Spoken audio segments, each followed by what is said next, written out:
Okay, I'd like to call this order of the Public Works Committee to order today, January 21st at 6:05 PM. Clerk, could you please take a roll call, please? Chairman Arujo. Yeah. Council Coder. Here. Councilor Wildenhain. Here. 3 in attendance. Is there anybody on public input for this meeting? No. Okay, great. Two, from communication from Chris Crowley, Acting Director of Public Works, the honorable members of Pawtucket City Council. Letter on solid waste ordinance. Make a motion to file a communication and take it out. It's been motion by Council Wildenhain, second by Council Codere, that we file and take up communication from Chris Qualley, Acting Director of Public Works, to the honorable members of the Pawtucket City Council solid waste ordinance change. Any discussion? All in favor? Aye. Opposed? Right, motion carries. Do you want to discuss it, or do you want to take on three at the same time? Well, maybe have a discussion about it. And Okay. what All right. we need the ordinance to So- take off. All right, Chris, could you explain why number 3 is on the agenda and why you sent this communication out? Yes, two of the biggest issues is one, there's a bigger, uptick of bulky waste being left out on the sidewalks. And we cannot address it per the city ordinance. The language in there, it's like really outdated, it's not clear.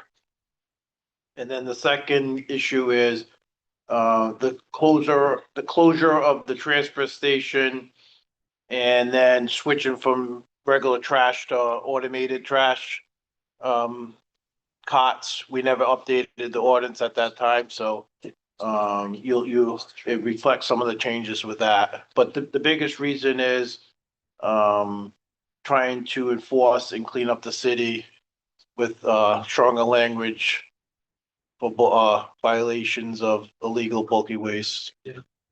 Chris, if I'm not mistaken, the old notices used to give them like 30 days to clean it up or be subject to having to go to court Correct. and stuff like that, which probably would have given them another additional 30 days. And I agree with you. I think it's ridiculous. Yeah, we drive around the city. We put a lot of time into trying to make sure that it's clean. And we've got tenants and landlords that are just, their tenants move out, they throw the stuff on the curb, and then they just leave it there for a month at a time sometimes. I do agree with you that we need to change that language to condense it, make it a smaller amount of time, maybe a week. And then also put in there that the landlord has a responsibility that if he knows it's there, that he should be contacting DPW, making arrangements to have it picked up. If not, then he's subject to the fine too, that, then what he gets, So I'm glad we're talking about it because especially with the summer months, you see it out on the crib, you'll see a couch, you'll see something. Ever since we changed our bulky waste policy, people just don't care anymore. They put it out there. If it's metal, they hope some guy that's collecting scrap metal is going to come around and pick it up and they won't have to deal with it. But most of the time it's furniture. And it makes the city look like garbage. So whatever we can do to address that, we should take those steps. I concur with Council Wildenhain. I do see a lot of an uptick in this, as you said, Director Crowley.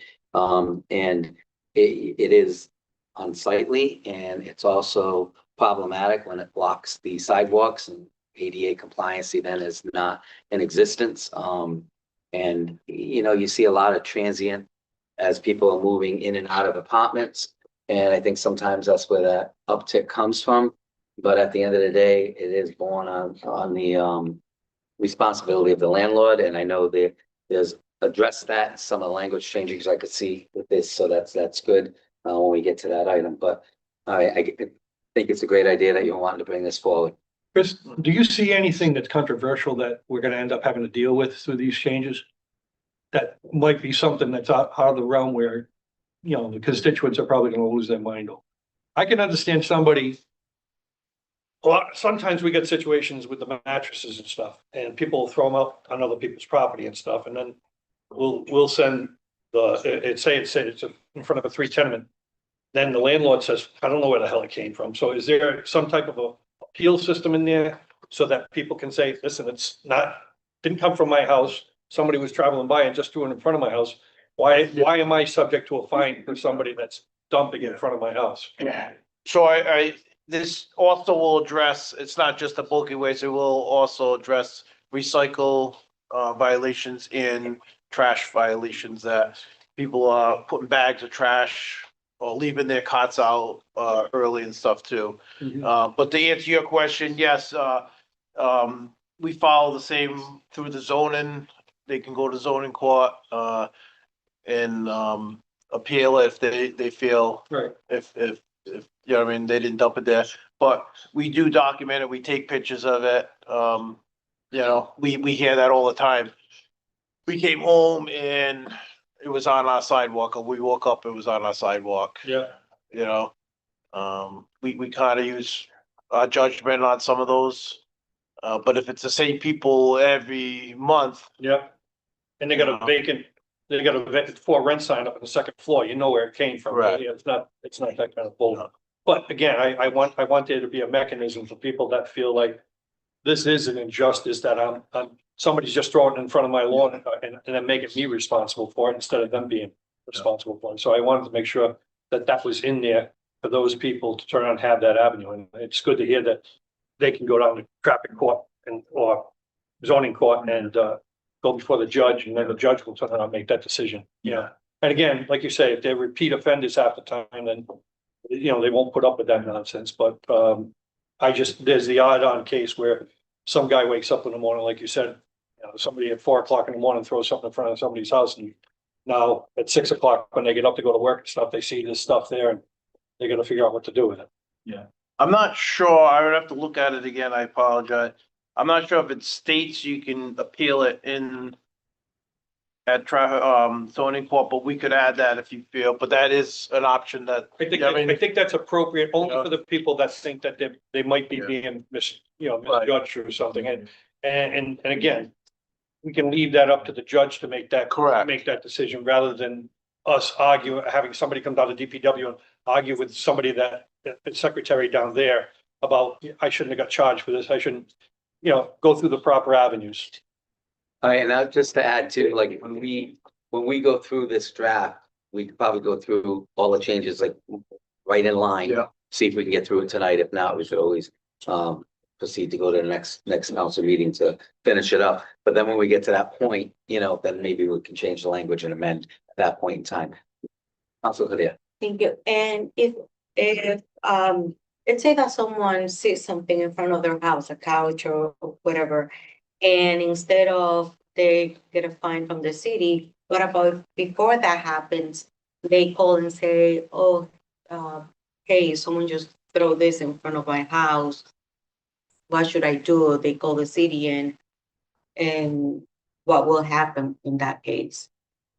If that does happen sometimes, that somebody will call and say, we woke up and came home from work and it's on this sidewalk. They usually call, and we normally go out and pick those up if it's once in a. Because I know that people call when they put the stuff. Yeah.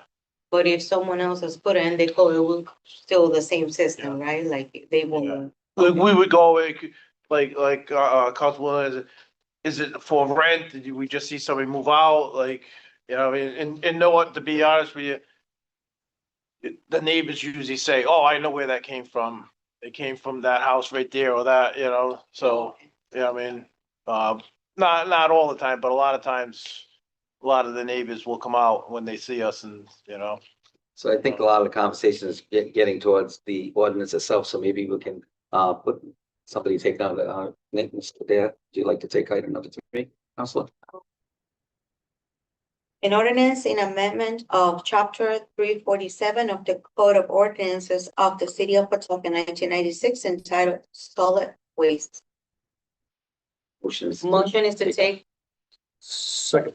It's been motioned by Councilor Dare, seconded by Councilor Wildenhain, that we take up a draft and ordinance and amendment of chapter 347 of the Code of Ordinances of the City of Pawtucket, 1996, entitled Solid Waste.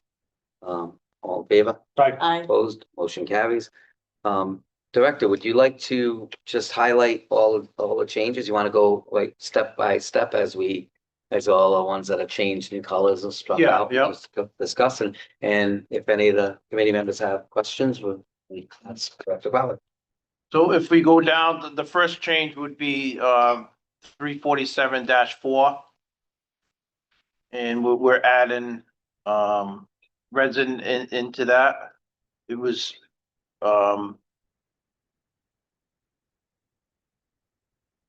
because a lot of times residents might not necessarily own the house, but they live there, so we wanted to put that in there.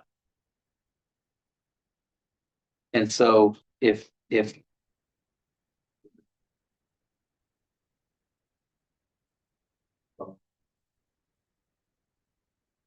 but then somebody will be, responsible for the fine, et cetera. If it's not the resident, it would be the owner of the property. Correct, when we go further down. Right, okay, good Yeah, enough. but this is just so the resident could put they're responsible to put the trash out and, it kind of gives the owners a little help too. Okay.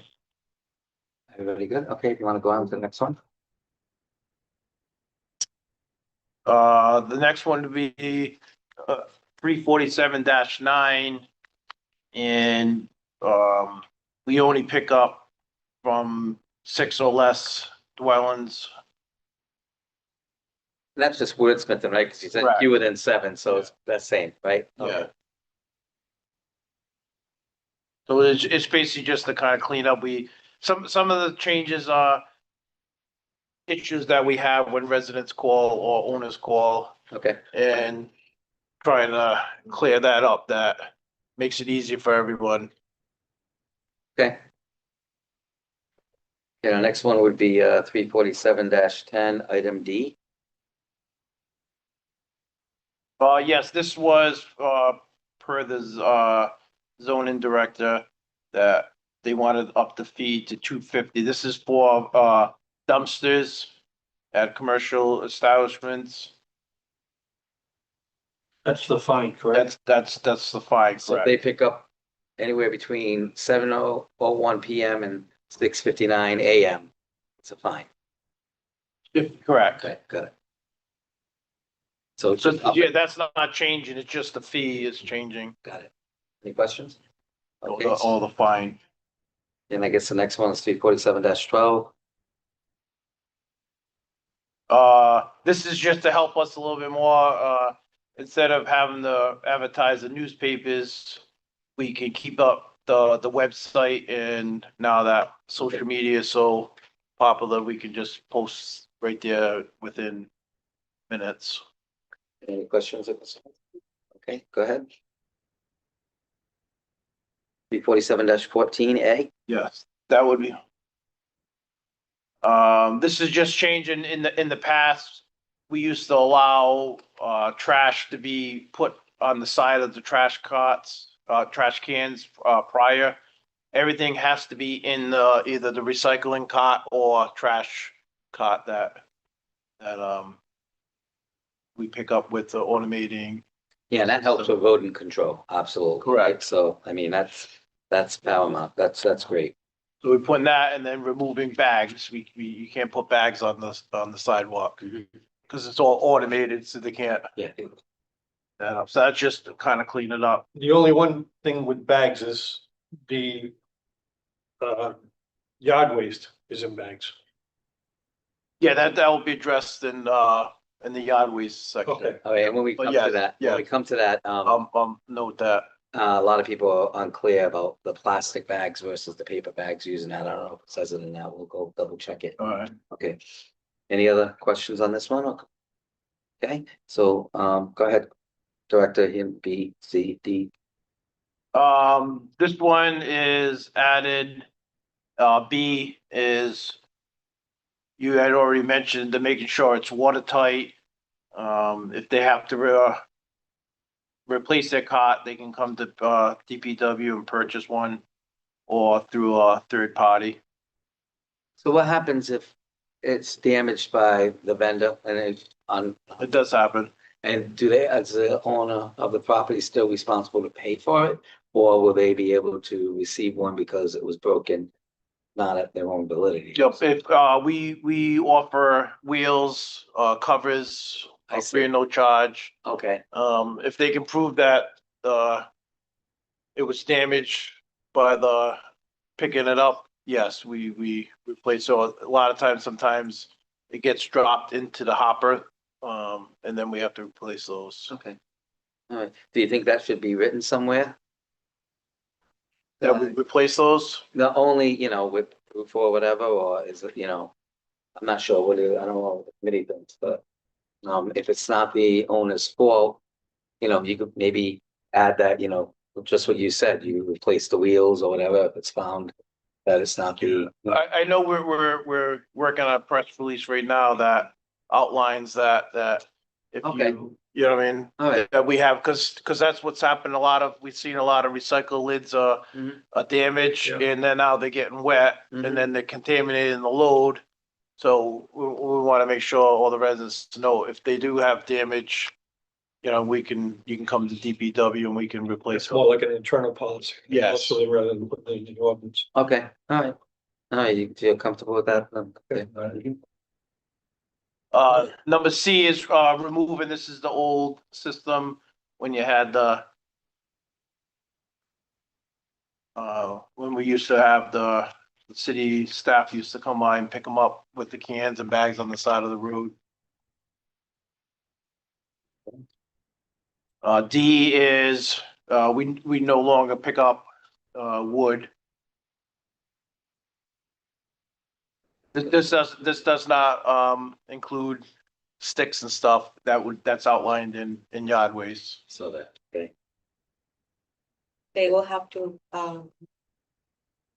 pay their, private company to pick up wood and stuff like yeah, if you're doing a Could you demo, do the transfer station? Could you, Yes. you'd have to take it down. to the We transfer station. updated the transfer station, further down.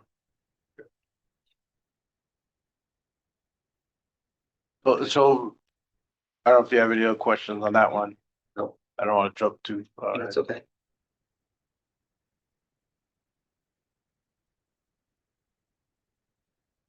Okay, I see, are you in D or E now? I'm gonna be in E, so this is addressing yard waste. Mhm. So this was to kind of clean it up. Mentions no plastic bags. It used to say October, we go to December. So we updated that. Okay, Yeah. straightforward, okay, F, F would be cardboard. It has to be broken up and put into the cot. Not on the side of the cot on the sidewalk. A lot of times people will put a box on the side and put all boxes inside. We can't pick that Yeah, up with the not automated machines. So a lot of, if you start seeing, a lot of it's just updating because now we use the automated trucks to pick up in the cots versus the two-man crew in the back picking up cans. okay, G is rugs. We don't collect rugs on the curbside. But we do mention here that you can bring it to the transfer station and for a fee, which we outline that with all our fees that we have at the transfer station. any question on that? Okay, go ahead.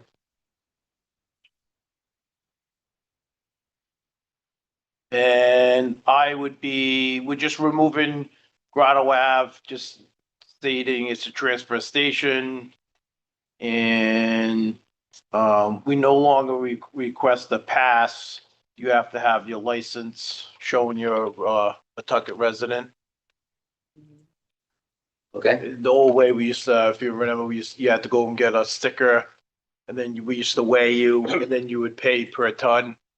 Now it's just a flat fee okay, because there's no scale there. Let me ask you one question, backing up to for the rugs. It used to be you used to have to cut them into like 4-foot sections and stuff. Yes. To take it like that. Now, if a person cuts them up in 4-foot sections and puts them in the trash can, will they get taken or will the trash can get rejected? Nope, if they're in there, if somewhere in here, it says as long as it fits inside Inside your the trash can. All right, It used to be 4 feet, we moved it to 6 feet lengths. okay, So we did change that in G. Yeah, and if somebody wants to take the time and cut it up into 2-foot sections and throw it in their trash bin, as long as the lid closes, Yeah. it's not an issue. I just want to know how to deal with the constituent that says, I don't want to have to drag a dirty rug down to the transfer station. I'd Right. rather spend Yeah, they my might time in the have like a floor little and cut area it. rug or something that. Thank you. Bulky waste, this is where you'll see some changes, a lot more changes. I mean, you don't have to, you can just highlight whatever the change is if you want. So if you read the definition of bulky waste, that kind of answers your question, Mr. William, that any item too large to fit into a standard size, standard city issued refuge or recycle rollout cart. So if it can fit in there, yeah, we'll take it. Mhm. So this is just kind of the definition of white goods and what is recyclable and what is not. Okay, The next one is, what we accept, televisions, concrete, what is household trash.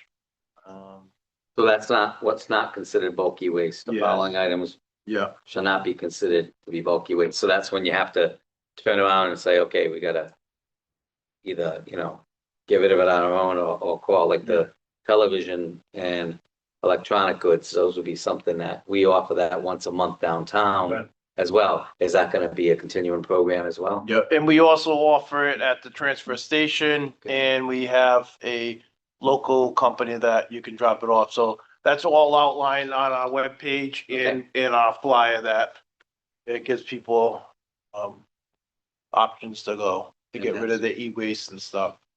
Thank you. Construction debris, I mean, you're gonna have to go to the Johnson landfill to get rid of that stuff. We don't accept any commercial material.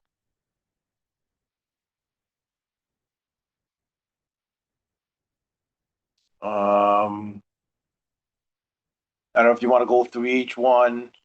I mean, just as long as you highlighted the items and we've read it, we've reviewed it as a committee before the meeting, so, quite sure you guys have looked at this.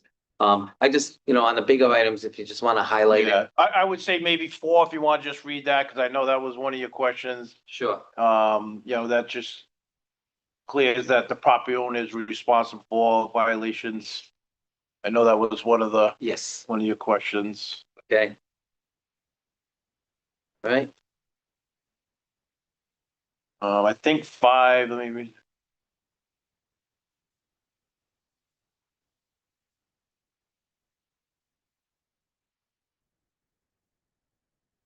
so this is basically, yeah. Being a little more clearer with the language and, I know what we need to Yeah, add. I didn't know at 5, maybe put it in that appealing, or I'm not sure. We can kind of look at some area. I know you want to know if they do receive a fine, can they appeal it, or And that would be up to the judge, right, when you go to court, you think? It would be up to the zone, because they're not gonna get their fine from DPW, they're gonna get the fine from zoning. correct? So that at that point there, whatever violation that is being handed out by zoning should have a notation on it that they have a right to appeal Correct. it, so that it'll be taken up with the court or the director of zoning, one of the two. Because most of his stuff goes to the court anyways, and the judge will end up making that decision. But it should be on the violation. They Yes. have a right to appeal, and that appeal should be taken up in the zoning department. Is that currently on the document when somebody gets written up that they're gonna? Yes. Okay. They have so that we'll cover option. it there. Okay. They either pay it by whatever date that's the states in there, or you can go to and they list the next. Similar to like a What- speeding ticket, Yeah. right? Okay, got it. Yeah. Okay,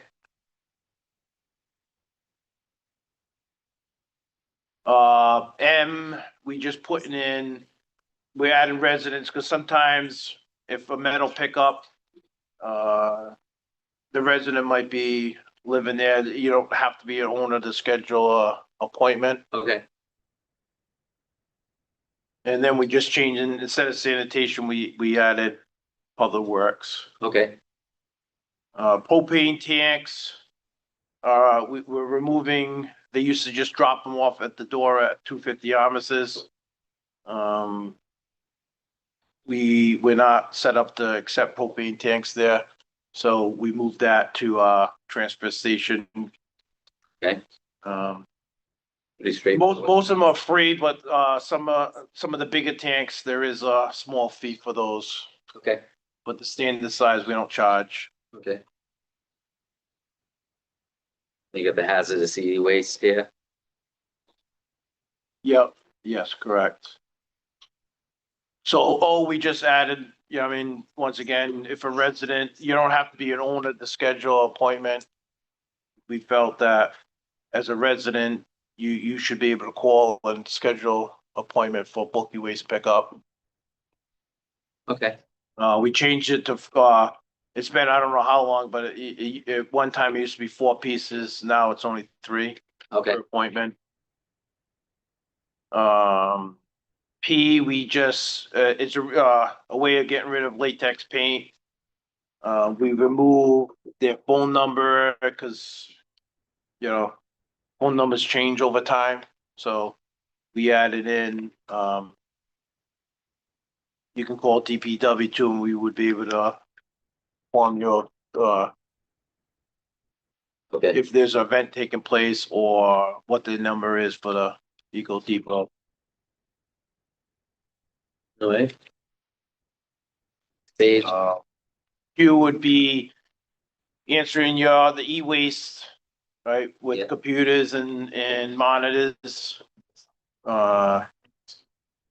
We just removed the Grotto app, left it as a transfer, if you notice across the board, right, or a designated e-waste drop-off site in Rhode Island.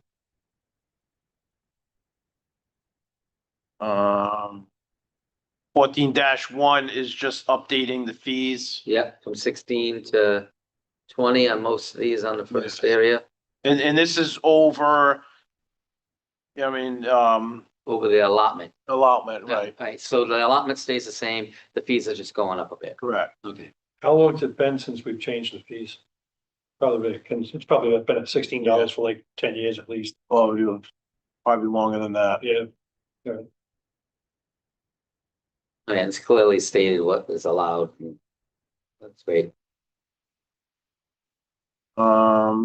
16.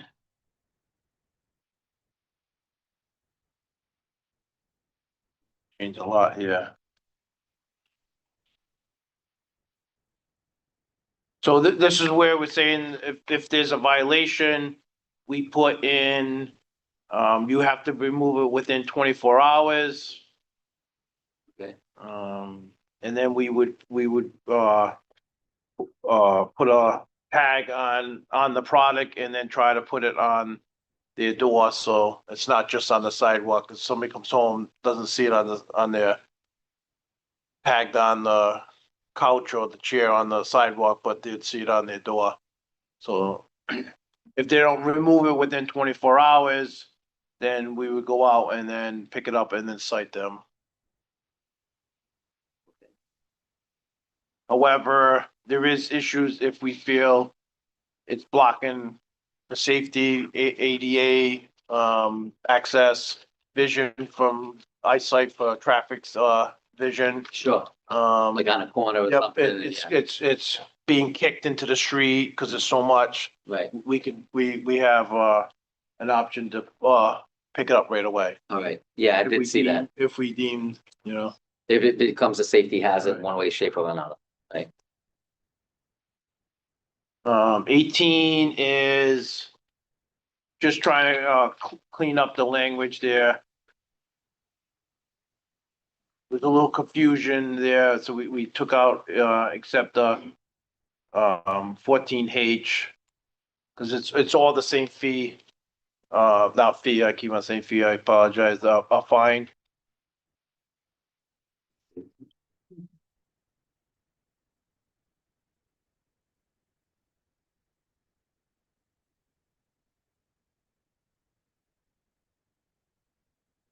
And this is if, sometimes we see people, dumping into the parks and stuff, dumping illegal trash into the Right. containers and stuff, so this would be a fine for that, to address that. And that's good. Glad to hear that.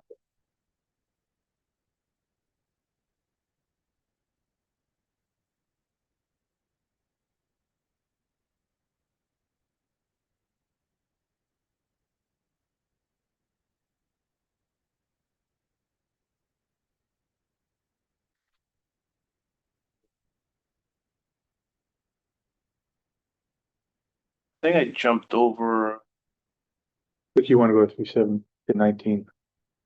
was it 19? Yes, 347-19 dumping. Yeah, but before that, Violation and penalty habitual Yeah, you just offenders. got the violations. That's just the violation. That was 18, was a violation. yeah, so I don't know if it's just my iPad, I apologize if I didn't print this. It's because it's, if you go back to 16, Yeah, I skipped over because it's crossed off, but it could have just showed up on mine. yeah, We just, the enforcing officer, it was some kind of, there was a little confusion of who can enforce, the violations and stuff, so it leaves it up to, the director of public works or the director of zoning and code enforcement to enforce it or assign, staff from either department to. so you guys work in conjunction with each other? Yes. All right, great, okay. And then B is, clarifying the 24-hour notice that I mentioned. Yeah. Without a scheduled appointment, the enforcement officer will, tag, whatever the bulky waste is, and also, try to do their house before we cite them. Okay. Yes, this just basically talks about the removal, time Yeah. periods, et cetera, yeah. Making sure we give them, clear written notice. So yeah, I mean, we're trying to, And you say, it does state, in a couple of different sections, property owner responsibility, right? So yeah, we're really driving that home, right? That's good. yeah. And then who's responsible? Mhm. Um, D, yeah, I mean, if you don't pick it up, what's the response? Yeah. You, the cost and then the fine, Right, you know, yeah, you it go spells to it out pretty good. judge in court. You That's don't a big pay if it's absentee, landlord. You know, we could put a lien on their property. Right. Hopefully it never comes to that, but, we gotta keep the streets and the sidewalks clean. Yeah, I mean, this is, pretty well thought out. Daily, violations.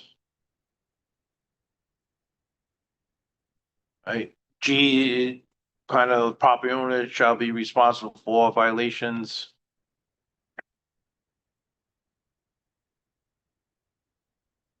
Yeah, I think as long as the violation has it, that they have a right to appeal it. Yeah. This is all basically just language change. Right. Yeah, So there's, I have no problem passing it along to ordinance for them to review and take up any other issues, but as far as this committee, I don't see any issue with that, especially something that hasn't been cleaned up in years. It's mostly just those changes, and it's, again, as long as the violation has a right to for the resident to appeal, I don't think there's a lot of earth shattering stuff that needs to go on here. yeah, I'm finding as we're going through it one by one, I think you're right, Councilor Lehane, a lot of it's just a lot of updating the verbiage, with today's times, obviously. Correct. Upping a couple of the fines, and making it really, really clear about, Whose what responsibility? responsibility it is. So as we go through this, really, I mean, and with the transfer station change, what is accepted and what isn't.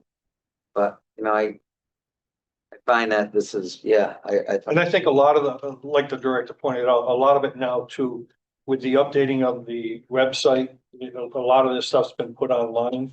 So it's accessible too, on the city website, under DPW or on zoning, so that people would be able to find out what the changes in the rules are, what the, when in actuality are the rules too. So if that's, that, and it is posted on the website, correct? Correct. So, yeah, and I think the bulk of it, really, the bulk of the changes and the additions were, you know, in that section 16 and the fee structures and. Yeah, no, I'll make again, as long as that is on the appeal is on there, I'll make it a motion to send the draft over to ordinance and let ordinance. They didn't want to, Dave didn't- You Dave don't was- want to deal with it? He wants us to vote on it, whether or not. and bring it up. That, when I spoke to him, that was the impression. You can talk to him tonight, but, and we can still move it. But when I spoke to him, he was saying, let Public Works handle it. so I think, yeah, at this point, what we could do is move it forward to, if we so choose, to the council for approval. However, if something changes, we could always revert back to the ordinance committee before it comes up. Sound good? I have one more, are you satisfied with the appeal being in the violation, or do you want something in this You article? know, it might be wise to put it like just a little blurb to say, with the violation, there is a right to appeal. It's stated somewhere on there. So. I can use the same language that the zoning department uses right there and I'll probably put it do in that. one of the, if Yeah, you, well, then work that out, then there's no, Yeah. it's not earth shattering that we don't have to approve it tonight, but. Yeah. You know, if you could make that recommendation and then bring it back to the committee for us, and then at that point there, we'll, once we review it. Again, then we could turn around and say, tell the clerk whether or not to put it on the docket for consideration. Well, we could, you know, I mean, maybe we make a motion to, amend it Amend. now, and then this way we can expedite it to go right there, so it wouldn't have to come in for us. You know, as long as it's, stated. Yeah, this ordinance has not been introduced at this time. Okay. So all you have to do is move to add, you know, to that you recommend that this ordinance, that we put this in the form of an ordinance, Mhm. form it to the committee, include in that ordinance Appeal. the that there is an appeal, and then we can put it on the, So we'll have to still come back to this committee to, no? I mean, you can, if you wanted to, it can. At this Certainly point, can. we made the recommendation, we reviewed it, so I think the only thing with the added of the appeal, then at that point there, it can be placed on the docket at that point for the rest of the committee to. Yeah. turn over. If that language, he should be able to do in a day or so. And Yeah, I can send it to you, and you Yeah. can take a quick look. If you're okay with it, then we'll just go forward, Okay, Sounds good. All right. because it doesn't have to come. So I do mean, we have to make a motion on the added language, or we can? Yeah, you would move that the city, the Director of Public Works, put this into a form of an ordinance. As is with the addition of, the appeal process, Okay, and then, it's outlined on the violation. correct. okay. That'll be my motion to turn on, so I'll make that motion. In a second. All right, so moved by Council Willoughby, seconded by Council Codere, that we approve this draft of this waste called the Solid waste. waste ordinance, with the condition of having the Director of Public Works add the violation The wording, the appeal process. process during the violation, what's on the violation paperwork added to this, and forward that to the entire city council for approval once it's in the form of an ordinance. The committee and the council. Oh, then you want to bring it to the committee? I'd like to see it. All right, before yeah, we go all right, to- right. yeah. All right, so then, okay, yeah, bring it to the committee, back to the committee for. Well, not back to the committee, just for the committee to review, and then if we have any issues, then we can bring them up before it ends up being put on the floor for our colleagues. Okay, so you just want it coming back here, you don't even want it on it. right, because if we're gonna review it, we're gonna have to vote on it after the review, because if you have any changes, we have to make changes in public, Right, no, yeah, you do. so. There's no meeting. All right, so we can just bring, all right, so then the motion would be for you to put this Director of Public Works, to put it in an ordinance, and I have to draft into an ordinance with the added language regarding the appeal process. That's Yeah. already on the current violation. Bring back to the committee for approval. To bring back one more time, and we won't put it on the docket. So for the 11th, we'll have another meeting here, but we won't have it on the docket until the 25th. It's up to you. Yeah, I mean, we could do it the It's up same to day, you. but we could do it the same day if it's only subtle, but if It you, only needs to be tabled. You could, if it's okay, you could introduce it that night and just table it. And that way, the Yeah. next meeting on the 25th, you could get first passage. If it's okay in committee. Yeah, okay, That's, okay, all right. So I sending it to this committee or to the ordinance? No, committee? send it here. Send it to this committee. We will review the changes. That's what I thought, but then. Yeah, I know. I just want to, Chris, so we're clear. Send it to us. All right. We'll send it to the committee. Is the original motion then still in play? We're good? Yeah, the motion is to approve preparing an ordinance with the addition of the appeal process added, and then bring it back to this committee. Okay. For final review. right. All right. Is that a roll call Sure. or, clerk, could you please take a roll call? Chairman Arujo? Yes. Council Wildenhain? Yes. Council Codere? 3-0. No further business. I make a motion to adjourn the meeting. All in favor? Aye. Opposed? Motion carries. Thank you.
If you are currently waiting online, we're going to be getting started soon. So if you are here to speak for public input, can you please press the raise hand button, please?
Good evening. Welcome to Pawtucket City Council meeting for this at our temporary Freight Street Council chambers. The first item on our agenda tonight is public input, and we've got 1, 2, 3, 4.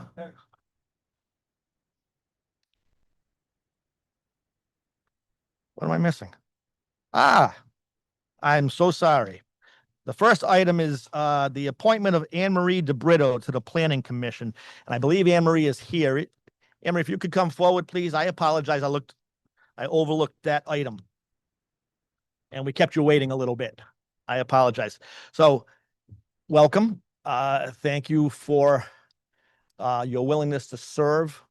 Not everybody does, right? So would you just give us a little bit of background on you and why you're willing and planning to join the Planning Commission? Absolutely. Well, first, my name is Anne Marie DeBrito. Thank you for having me today. I have deep roots in Pawtucket, lots of background in real estate, community development. So I thought this would be a good place to sit down at the table. Can you hear me? Can you speak up just a little bit? Sorry. The speakers face that way, and sometimes we have trouble hearing. Sorry. So my name is Anne Marie DeBrito. I have deep roots here in Pawtucket. Lots of background in real estate, community development, and serving a lot of in different areas for my community. I'm excited to join the planning committee to be able to work alongside everyone who to kind of see like where to be sitting at the table where kind of everything starts.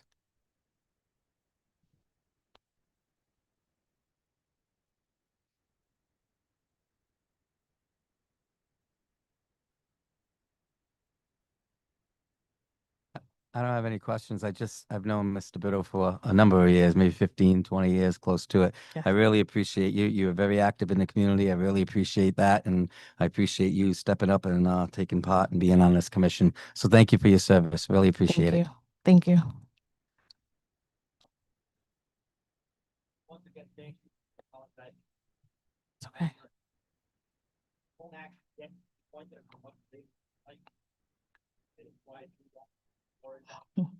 Like say, current rate, have something better we want to do.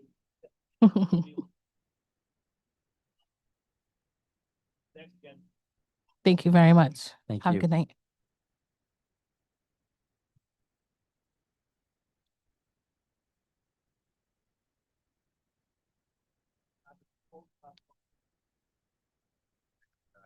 They had no man's phrase.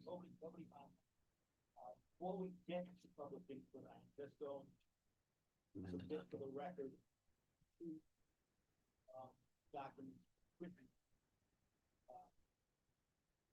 public input first from Nancy Albert and Kate Kemp. That was sent to this afternoon. This man was one from Eric Larson.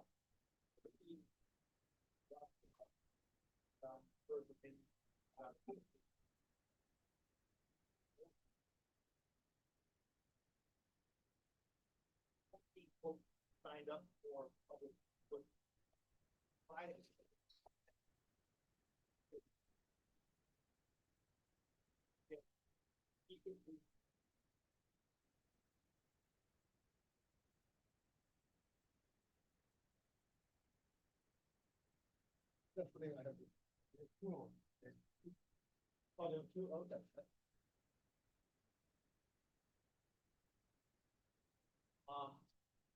You can keep it to 4 minutes. Dabble in, but if you're prepared the same item that somebody else wrote.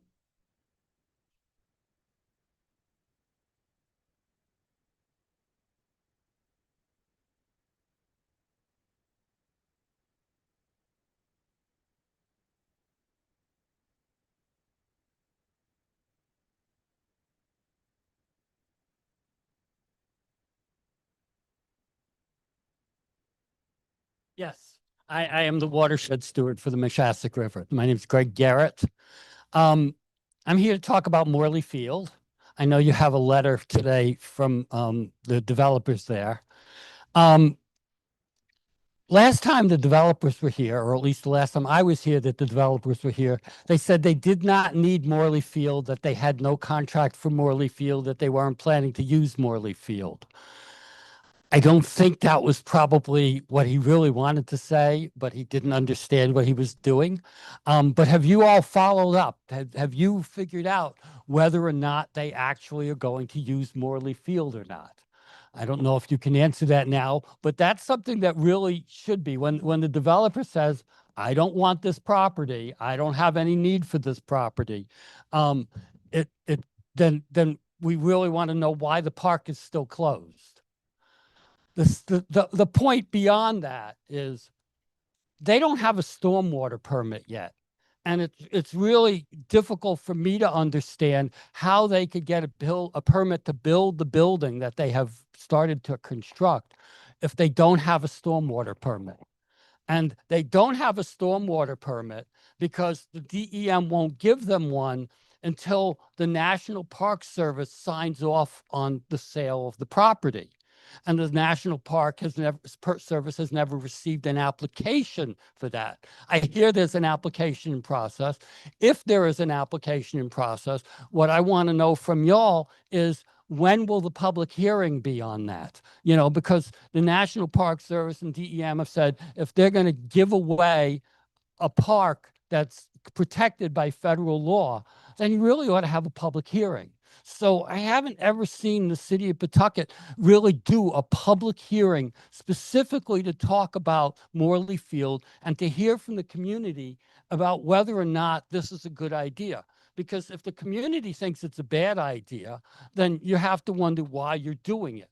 So you have all of these things that if you've dragged out and you know, the city has messed around with, but has never actually done the proper work on. And so you've got a park that's sitting there closed for 3 years that you're legally bound to keep open. And you're having people build things without permits, and you're doing things without getting the actual things signed off on.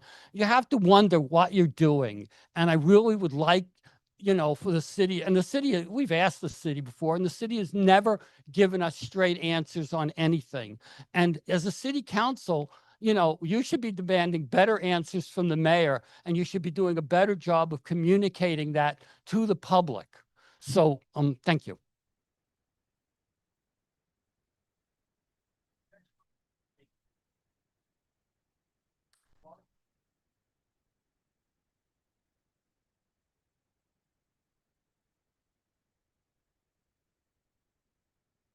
I did. Right. You did. Yeah. Okay. Try to keep it a little short, given that you heard from me. Well, anyway, thanks so much, everybody. My name is Eric Larson. I'm Associate Professor of Crime and Justice Studies at UMass Dartmouth, Chairperson of the department, proud Pawtucket resident, 70 Lafayette Street. And I've been involved with cannabis as someone who supports employee-owned businesses, not only in cannabis, but in other industries as well, and also social equity applicants and social equity in business. And so that's to me, we have kind of a momentous moment in history in cannabis, and Pawtucket is one little place on the map in that bigger landscape. I think my main comment for tonight is that to me, you know, I'm going to comment on the zoning ordinance, obviously. To me, this isn't really a cannabis decision. This is a decision about business climate, and it's a decision about tax revenue. You know, human history kind of shows us that people get cannabis and people use cannabis. Doesn't matter if it's legal or not. So the question is, what's that going to look like in Pawtucket? A couple of weeks ago, President Trump, you may have heard, rescheduled cannabis to a Schedule III substance that puts it in the category of creatine and anabolic steroids. So it's more of a kind of drugstore product. And more importantly than that, that signals that it's almost certainly going to be a federally legal product soon. So again, the decision isn't really cannabis or not. The decision really is, how are people going to get cannabis? And what's that going to mean for Pawtucket? You know, as a Pawtucket resident, I would like to see people going to Pawtucket stores, the Pawtucket tax base being enlarged by them going to those stores rather than them going elsewhere. If we have the ordinance as it is, what I think is that's going to happen is that people are going to go to Providence because there's more variety there, or they're going to go to Massachusetts where it's a lot cheaper and there's more variety. So is Pawtucket going to be kind of harness the benefits of what this brings with a healthy cannabis industry, or is Pawtucket going to be left behind? So that's kind of my concerns. I think there's kind of 4 groups that are going to lose out if we pass this amendment. The first is the city of Pawtucket. The tax revenues are not going to come to us. They're going to go elsewhere. I think the fact that we're changing a zoning ordinance kind of late in the game when a lot of applicants for a license to open a store have already submitted that license, have already put a lot of money down on their real estate. That speaks poorly to Pawtucket as a business-friendly landscape for future entrepreneurs in other industries. So I think so one of the losers is the city of Pawtucket. I think another set of losers is going to be Pawtucket businesses, existing businesses. What a cannabis dispensary can do is bring foot traffic and bring commercial traffic to a commercial zone. These adjacent businesses are going to lose out on that if we don't have a healthy kind of competitive cannabis industry in Pawtucket. People who want cannabis are going to lose out. They're not going to have the choice that they should get. They're not going to have the cheaper prices they should get. If we have one store in Pawtucket, we don't have a healthy market to keep prices down. So Pawtucket residents deserve that kind of choice. And finally, it's the Pawtucket entrepreneurs that submitted an application to get a cannabis license. I've been working with some of these groups. They've been working, day and night over the last couple of years. They put tens of thousands of dollars down on real estate. That was something they had to do to seek a license with the state. That was due in December. 2 groups that I heard from the planning or the zoning departments that they would be good. One group was told that they should treat cannabis retail licensing like a liquor store. That is, it can be kind of anywhere, just 500 feet from a school. So it's kind of a shock for these people to hear that those rules are going to change in the middle of the game. It's kind of like the rug is being pulled out from underneath people. So I think those are some of the big kind of losers here. So at the end of the day, I think it's, paths forward to me. Providence put together a great zoning ordinance for cannabis that we could look at that helps small entrepreneurs get zoning clearance. I think we could maybe find a way to grandfather the people that did apply into this, and then think about what the ordinance is going to look like for the future. And I don't know if people understand this, but if we have a more open kind of zoning ordinance for cannabis, it's not like a flood of cannabis stores are going to come to Pawtucket. There's only a limited set of licensees that can be granted to Pawtucket according to the state. So there's never going to be we're talking about a couple stores here. And finally, one other step, just because we're coming up for second patch tonight, is just to hold off for now and let us kind of have some conversations. I know we've gotten some legal advice that I think would be relevant for a conversation with zoning about this. So at the end of the day, I don't think this is a cannabis decision. Like I said, cannabis is here. I think what this is a business decision and a tax revenue decision. Thanks so much. I apologize. I guess I had my mic off earlier. Next is Emma Carnes. Is that correct? Good evening, everybody. Thank you for the opportunity to speak. My name is Emma Carnes. I'm an organizer with the United Food and Commercial Workers Union, Local 328, and I'm also a board member of Co-op Rhody, which is a cooperative development organization. And in both of these capacities, I've been working very closely with an effort to support teams of local workers in Rhode Island to form worker-owned cooperatives and apply for retail cannabis licenses. The goal of this work is to support undercapitalized entrepreneurs to enter this industry, which is a very high barrier to entry industry, and create good jobs through worker ownership that offer financial profit sharing and governance rights to workers into perpetuity who work in these businesses. So I'll concur in general with many things that Eric just said. Make the point explicitly that this ordinance would really adversely affect entrepreneurs, many of whom I've worked with and some of whom are in the room tonight, who have already invested significant time and money in properties in Pawtucket in order to meet the state's deadline for applications, which was December 29th. And to apply by December 29th, you needed to have site control on real estate, which means that based on the best information that these entrepreneurs had at the time, including direct communications with the Pawtucket Planning Office, they signed leases, they raised capital based on this information, they incurred costs. And so for this change to come in the middle of the state's licensing process creates a lot of uncertainty. And of course, it disproportionately harms the small local entrepreneurs who have less money to burn and will have the hardest time swallowing these sunk costs from real estate, and also incurring further costs if a special use permit is required, paying those professionals to expedite those materials in order to meet the requirements that this new ordinance would create. And regarding that special use permit piece, if I understand that Pawtucket is interested in hosting future dispensaries, my concern about this ordinance is that it makes that it's essentially impossible given the timeline. The state needs to see municipal approval by March 1st. Today is January 21st. And so going through that special use permit, even if you did already have property in one of those very few sites that are possible under this ordinance, the timeline still really doesn't make sense to get that special use permit by March 1st. And then lastly, echoing a little bit of what Eric said, I want to raise the point that I think I heard the zoning director say at the last city council meeting, that because cannabis retail sales were not explicitly permitted in the pre-existing current zoning code, that they would be prohibited uses. And that's not the legal advice that our entrepreneurs got. And it also contradicts with other information from the planning office. So I think that it is, it's appropriate to hold off on this vote tonight on this ordinance and get some clarity about, first of all, with the Cannabis Control Commission at the state, to understand how this ordinance would impact their timeline licensing applicants, how those applicants should handle this rezoning change, and think about, before passing, ways, like Eric said, to grandfather in applicants who had already signed leases and applied to the state under previous zoning code, or otherwise expedite their opportunity to go before a special use permit board.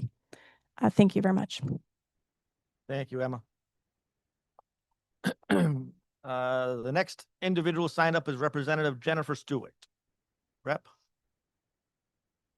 Welcome, how are you? I'm very well, thank you. Good evening, everyone. Thank you for a little bit of time to raise two different concerns regarding business, small business in Pawtucket. And the first one I'd like to raise concerns the JK Equities development.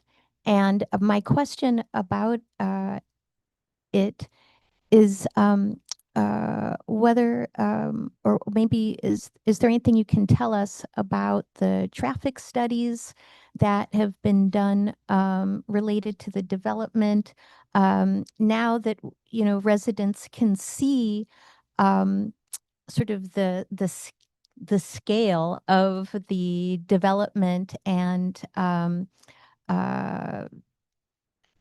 sort of how it's located with the pre-existing streets.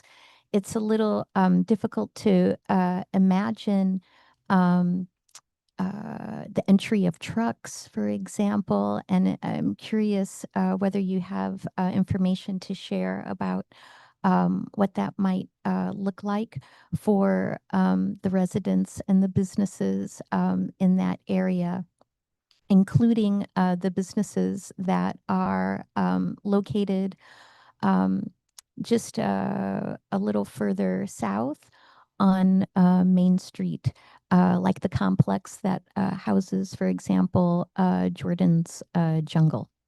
So that's one question.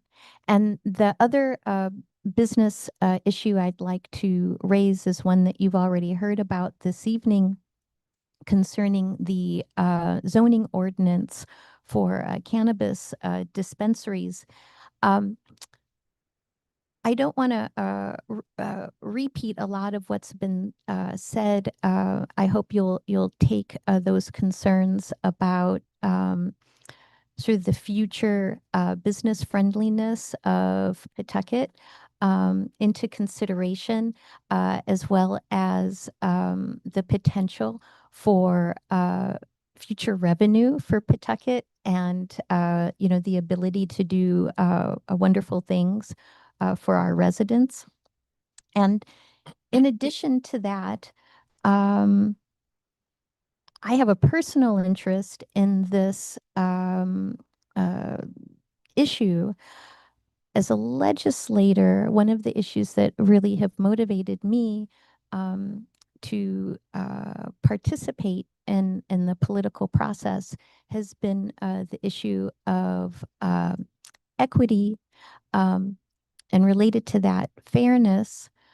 So this cannabis dispensary issue, I think, is a really interesting case in which there's a unique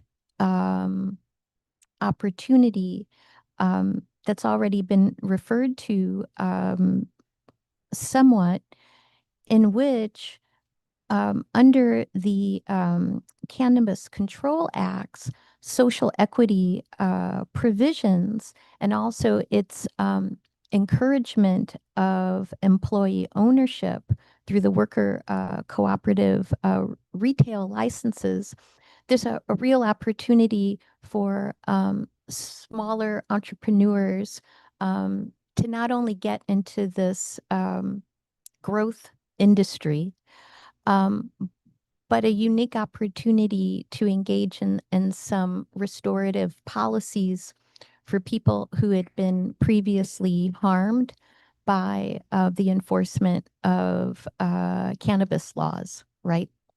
Because these social equity licenses are for them to have an opportunity to partake in the opportunities in an area in which they had previously suffered some harm. So I hope that you all will reconsider, maybe take a pause or postponement on the second vote of this ordinance tonight, so that there isn't perhaps an unintentional or inadvertent undermining of some of the fairness and equity goals of the social equity provisions that were part of the State Cannabis Act. And so that's really the two issues that I wanted to bring up. And I have a letter on the cannabis issue that I'd like to Sure. submit to you You can as just well. actually give it to the clerk if you would. Okay, great. Thank you, Rep. The next person listed is John Burke. Mr. Burke? Is it B-U-R-K-E? Yes, Mr. I don't have mine on either. So I'm John Burke, my first town meeting ever. I live up Sabin Street. I've been on Sabin Street for 10 years. I love living in Pawtucket. I think you have a great police department and fire department and DPW. Here for two issues. The crosswalk in Slater Park that connects the Daggett Field in to the water fountain, the main park. It's very challenging to walk through that crosswalk. Which one? It's on Armistice in by the waterfall. Oh, on Armistice, not in the park, on Armistice. Oh yeah, right. It connects the two pathways. The openings. Yeah, so if I park at Daggett Field and go to the center of the park, I have to use that crosswalk. And people, Oh, I'm sorry. We're talking about the crosswalk on the walking path. yeah, Okay, yes. all right. I just want to make sure we're talking about the Okay. right one. Okay, go ahead. So I know there's been some pedestrians hit there. I walk with some people that been living in Pawtucket all their life. One of them is a retired police captain from Pawtucket Police Department. And they tell me about the horror stories, and they actually speed up when they come down. And the button on the crosswalk doesn't work, doesn't turn the blinking red light red, never has. And the speed bumps you put inside the park, they've achieved their purpose, probably exceeded expectations. If you could put a couple of speed bumps out there, you can put them, they have temporary ones you can put there. Anything to slow down the traffic, make people stop for pedestrians, that would really help out. Sabin and Margaret Street, I'm sure everybody realizes the accidents that happen there. A couple of summers ago, there was one car got hit, flipped over. Yeah, the car that caused the accident went up over a car into the yard on the corner. Summertime's coming. It's going to happen again. I'd like to see some enforcement on the signs that say no parking from here to the corner. The section of Margaret Street from Sabin up to Broadway, sidewalks are meant to walk on, not to park on. Cars are parked there overnight, the same cars every day. And that's pretty much why I came for. Also to welcome you to the neighborhood.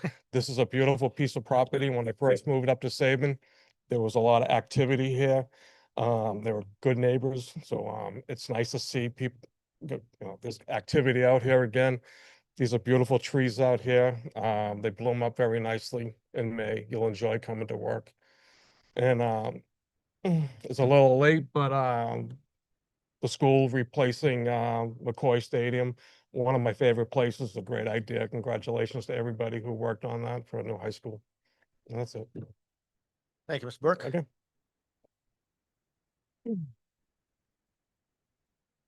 Andrea Kemp. And Andrea, we do have your written comment, so if we, Okay, thank you. and we either have or will read them. So, Okay, thank you. Good evening, city council members, everyone. For those that haven't read what I tried to email in earlier, my name is Andrea Lee Elderkin Kemp. I'm from Pawtucket. My family is from Pawtucket. Both of my parents were born and raised here, raised my sister and I here for most of my life. I've moved back and forth a little bit, Rhode Island, Connecticut, but I would still consider myself a Rhode Islander. I attended public school here, and although now I'm not a Pawtucket resident, I live in Pawtucket, Connecticut. I still feel like Pawtucket is always partially my home. So I'm of mixed heritage. I'm a member of the Seekonk Wampanoag tribe, and an Elderkin family member, which is significant in Pawtucket. This area is part of our ancestral homeland, and decisions made here affect us generationally. So in our native language, Pawcatuck refers to where the salt enters the water, and Pawtucket has places that refer to where the salt water ends. So I felt it was significant to just tell you guys a little bit about that. I feel like these two places have like a sister relationship, a kindred relationship. And I think that's important when you're talking about business and you're making decisions here, to realize that they affect other things. So I'm here tonight, to oppose the proposed cannabis zoning ordinance, or in reference to that. So I'm speaking not only as a community member, but as someone who is also a cooperative license applicant, with significantly less capital than others from larger corporate-backed competitors in the industry. I'm not applying in Pawtucket, but part of my ecosystem is. And so I'm also applying in Rhode Island, a different area, but it's very important. So changing the rules in the middle of what we've started through the state's licensing process, as the dates Emma mentioned and Eric mentioned earlier, it places the applicants like us at a severe disadvantage, despite acting in good faith under the existing law. So I'm here as also part of the Co-op Roadie ecosystem, which is rooted in cooperation, local ownership, empowerment, and community care. I think it's really important that we succeed. We want our products in the community because we actually believe that they genuinely help people. This comes at a time in our communities when we're really focused on keeping people fed, housed, and healthy. I recently worked with the Rhode Island Indian Council and Rhode Island Food Bank, keeping our community fed. Right now, I left doing that and working as an entrepreneur and going to school full time, pursuing different avenues because it's really hard to succeed out here. So this ordinance creates an unnecessary barrier and favors consolidation over collaboration. So I'm supporting responsible regulation, but this ordinance promotes a monopoly of what we currently have. So I respectfully urge the council to not pass and adopt a fair transition for the existing applicants. So thank you for your time. Thank you, Andrea. Trey Miller from 12 Tell Street in Providence.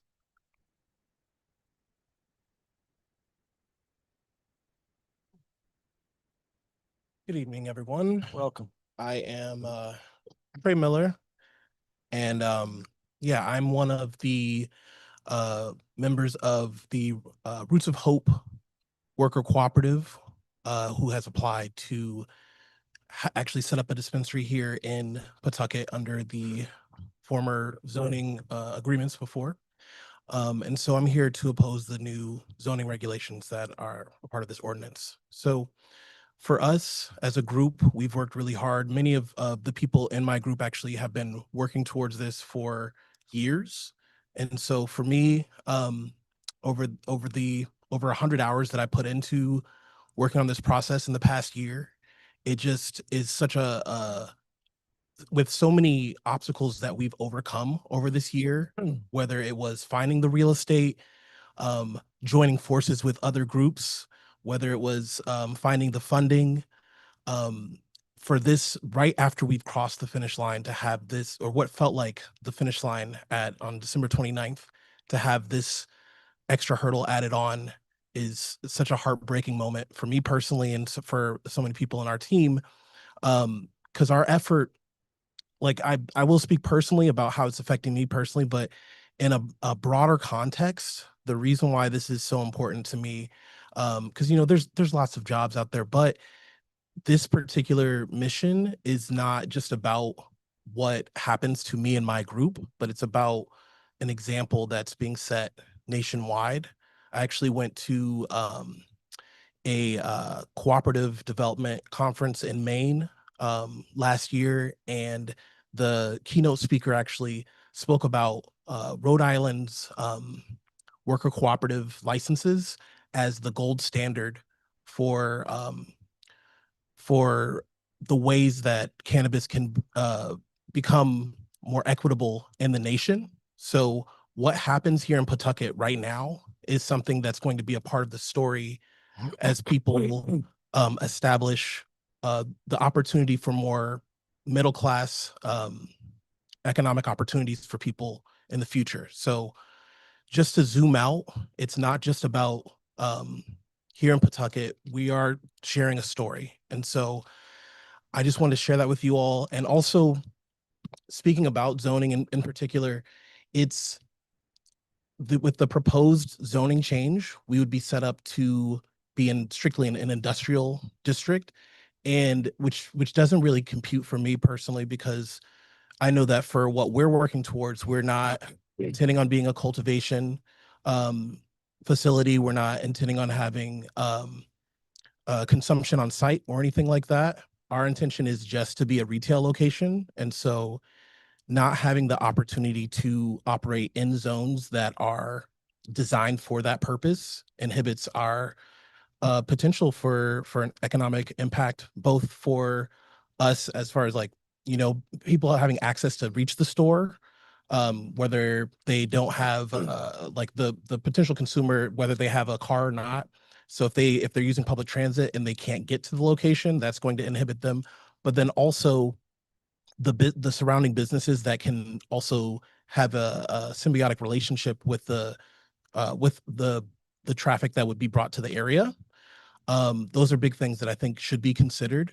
And also with only having one dispensary in Pawtucket and the impacts that it may have on traffic, that could be alleviated by having more than one location as an option for people in Pawtucket to choose from as well.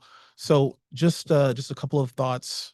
But yeah, just hoping that we'll be able to postpone this vote as you all look over the materials and look out over the ways that this impacts so many people. Thank you. Okay, thank you, Trey.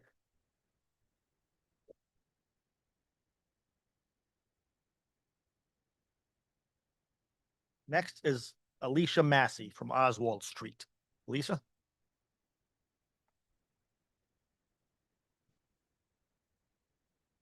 Please forgive me, I'm going to read from my phone. Good evening, counselors. My name is Alicia. I'm a Pawtucket resident and a member of a worker-owned cooperative that has applied for a local cannabis retail license here in the city. Our cooperative submitted a complete state application by the December 29th deadline, including site control and real estate based on Pawtucket zoning as it existed at the time. That meant signing a lease, raising capital together, and taking on real financial risk in good faith. Now with municipal approval due by March 1st, this proposed ordinance changes the rules mid-process. Requiring a new special use permit in manufacturing zones on this timeline makes compliance nearly impossible and leaves our cooperative and others like us without a realistic path forward. This doesn't just slow things down, it effectively shuts out small and local and worker-owned applicants. Large operators may be able to absorb delays and added costs. Community-based cooperatives cannot, and that means Pawtucket risks losing exactly the kind of local businesses the social equity licensing system was meant to support. I agree the city should regulate cannabis thoughtfully, but these are small retail-only businesses, not industrial uses, and limiting them to a few industrial parcels reduces accessibility and local economic benefit. I'm asking the council to either hold the vote until further review and discussions can take place or adopt a fair transition of grandfathering in existing applicants, delaying the effective date until after March 1st, or creating a temporary approval path forward for those already in state process. Please don't let a timing issue erase months and years of hard work by cooperatives that include Pawtucket residents like me trying to build something local, responsible, and community-centered. Thank you. Thank you.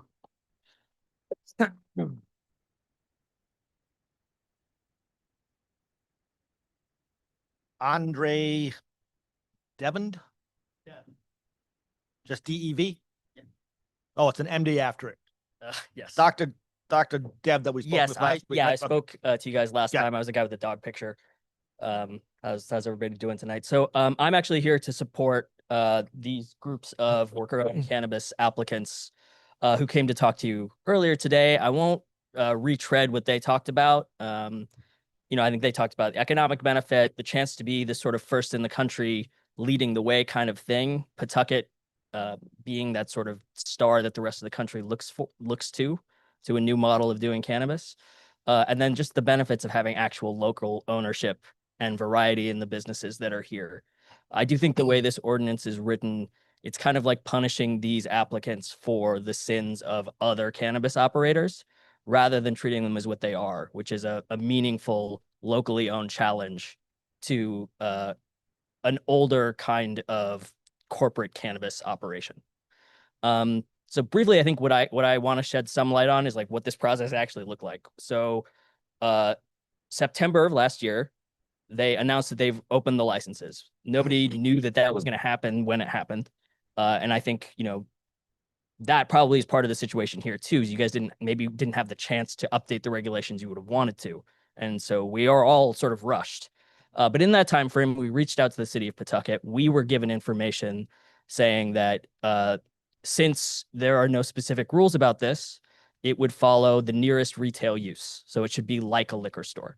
We made decisions based on that. We spent money based on that. And again, this is not a corporate backed thing, right? I'm working for something called Community Cannabis Network of Rhode Island to support and incubate these these new small businesses, these entrepreneurs, trying to treat workers at this specialized business like entrepreneurs and give them agency, and create stores where, to the benefit of the people here, You can walk into one of these worker-owned stores and the person you talk to will be a decision maker at that store. It's a different way to do this business. And I think it's what the kind of thing that has a much better chance of being what you want in this community, in this industry, as maybe separate from what you've experienced so far. But so they gave us that information. Then on the day we submitted the application, like an hour after we submitted the application, we got a different information from a different zoning official saying that, oh no, you'd actually need a use variance. So, okay, one, can we even get that done by March? Two, where's the extra money coming from to do a use variance? And now we're doing a new ordinance that would change the game a third time. And I think in the context of these undercapitalized entrepreneurs, and that's what they are, local entrepreneurs, want to bring business and ownership to your town, build wealth building jobs, right? Not just retail jobs, but ownership of these businesses.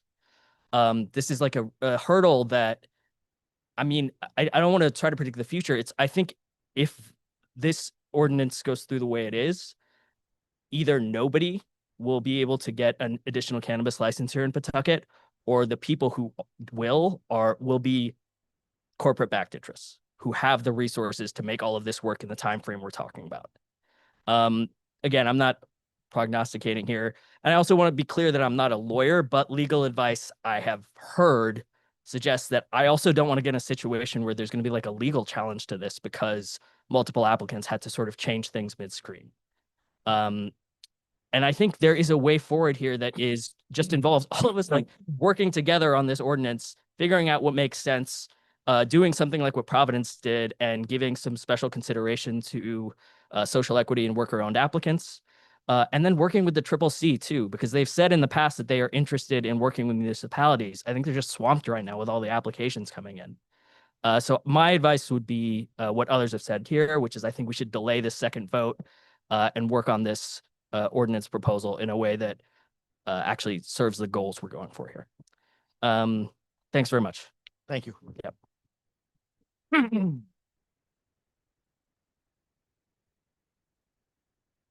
Michael Bradley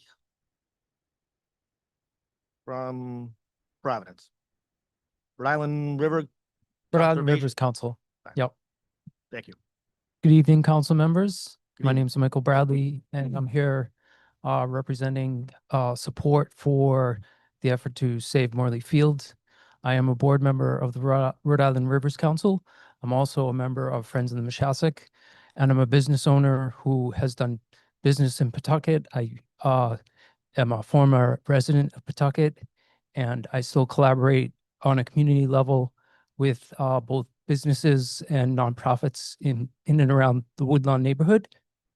I have written testimony in support of the effort to save Morley Field and return it to the community.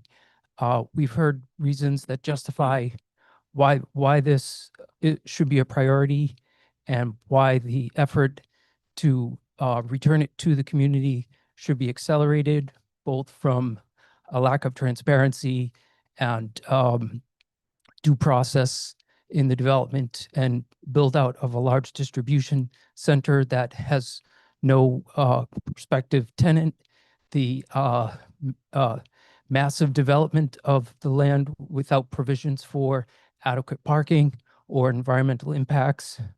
We know of the importance of green spaces, and the Morley Field is part of an extended green space that runs from Branch Ave through Northern Burial Ground, behind the Chili's restaurant, in along the Mashasek River, and Morley Field is a large portion of that flood zone in that area on Mashasek Street that extends up further into the area of Eston Ave, where the wetlands spill out behind Patuxent Village.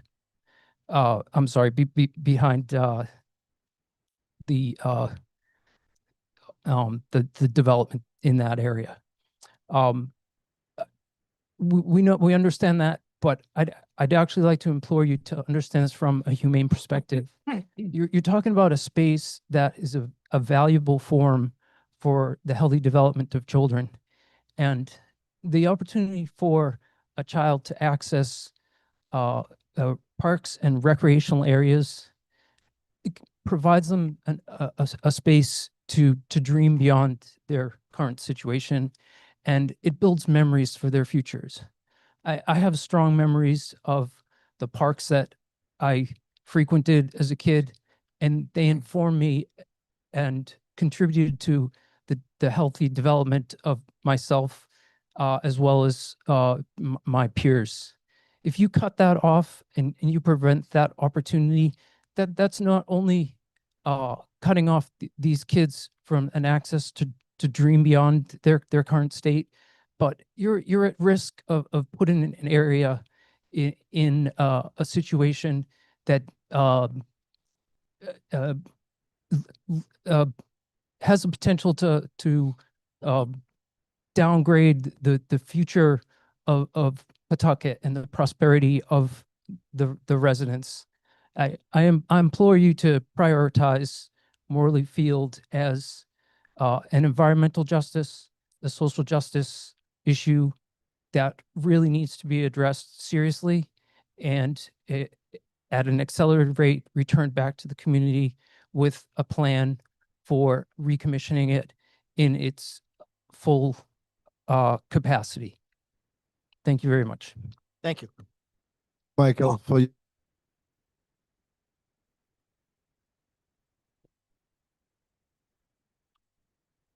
Okay, Rebecca Glynn from Woodland Circle in Tiverton. Rebecca?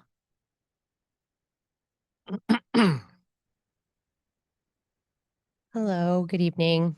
My name is Rebecca Glynn. I am a cannabis compliance officer in state, as well as I work with Co-op Brody. I recently was able to put in an application for a retail dispensary license in the state in a different zone. But I am here to discuss the zoning ordinance change that everyone else has discussed. First, I'd like to say I'm here first and foremost as a cannabis advocate. Everyone is talking mostly about financial concerns with the cannabis industry. My concern is always first and foremost cannabis patients in the state. If you may or may not know, the Rhode Island Medical Cannabis Program provides data that shows a disproportional amount of our most vulnerable patients live in metropolitan parts of the state, including Pawtucket, Central Falls, and Providence. I believe that effectively, if this zoning ordinance change were to go through, it would effectively remove all of the applicants that have already applied for Pawtucket, which is a high value zone because of its by right nature. And so effectively by removing these the potential of these new dispensaries, you are removing access for those vulnerable patients. It's just they need as much access as possible to this product. I'm also here to say thank you because across the state, Pawtucket has been one of the most supportive municipalities for the cannabis movement. So thank you and congratulations to you for having that on your resume. Under your guidance and leadership, the established dispensary in your municipality has been able to achieve just amazing results. They're one of the highest selling cannabis dispensaries in the state. They have been able to achieve variance requests approvals that give them monumental precedent in the state in terms of things like having the first drive-through on the East Coast. What a time to be alive, right? The first, I'm not sure if it's the first, but it's certainly the largest billboard advertising for cannabis on 95 North. And also of the first variants to amend closing hours to the wee hours of 1 o'clock in the morning. And thanks to variances like this, the established dispensary in your municipality has been able to raise $180,000 just last year in revenue, and $140,000 before that. So, and that is all based on the decisions that your council has made. So congratulations. I will say, we found out we made recreational cannabis legal almost 4 years ago. It'll be 4 years in April. And in those 4 years, 16 municipalities across the state have done their due diligence to change the zoning regulations in order to reflect what their constituents voted for. So that is 4 years. You can do a lot of stuff in 4 years, and it's a long time to wait. And I can tell you, if you talk to anybody that works in cannabis in Rhode Island, they have been waiting a very, very long 4 years for these applications to come out. So once the application process closed on December 29th, the fact that a zoning ordinance change that would essentially wipe out all of the applicants in your municipality, the fact that that ordinance change comes a week after the closing of the portal, I'm not sure if you're aware of the optics of that, but they're not good. It, to me, signals potentially nefarious intentions, and I just want to bring that to your attention, and so that you know that that's how it looks to the rest of the state.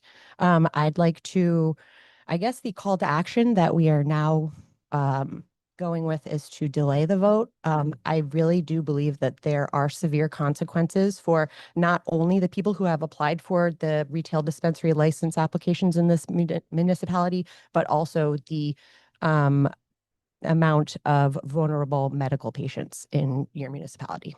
Thank you. Thank you.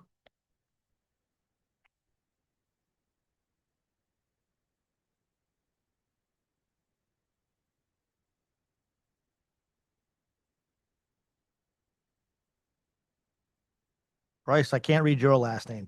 Looks like DBOB.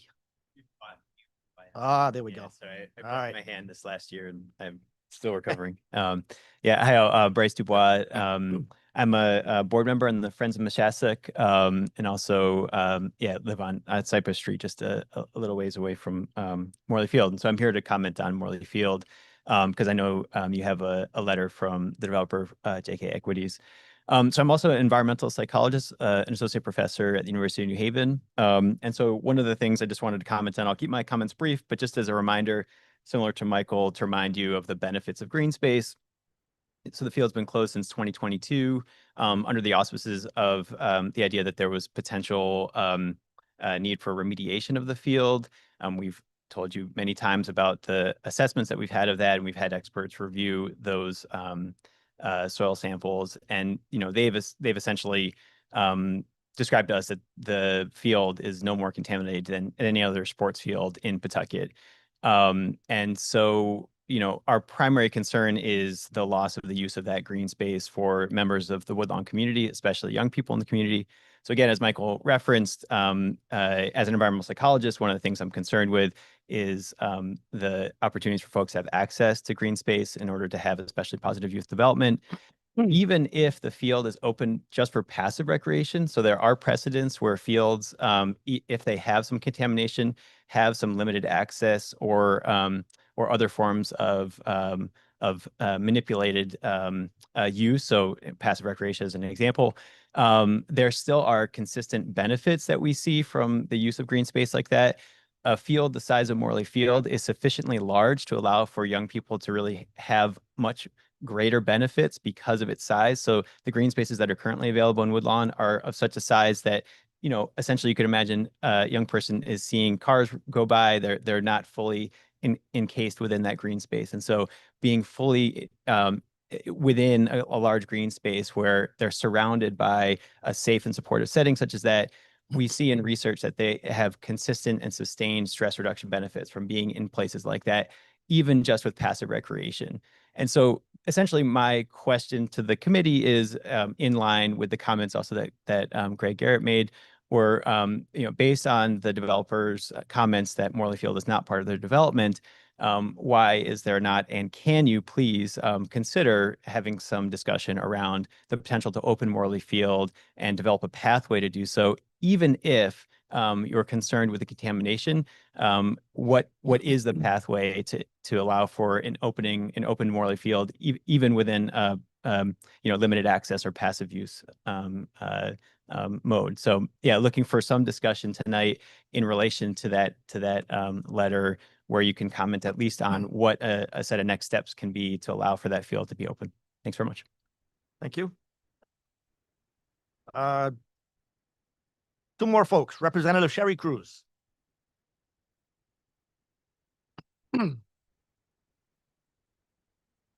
you. Rep, Good how are you? evening. I'm good. How you doing? Thank you for having me tonight and giving me this chance to speak. I'm here on a couple issues. First of all, as you just heard, Morley Field. So really here, again, pleading and advocating to have it opened and asking this council, when will it be open? And if that's something we can ask this in city, both lots. And we know it's sitting there locked again. Shouldn't be locked. It's supposed to be open per DM, per National Park Service. So that's the first question is, when will it be open?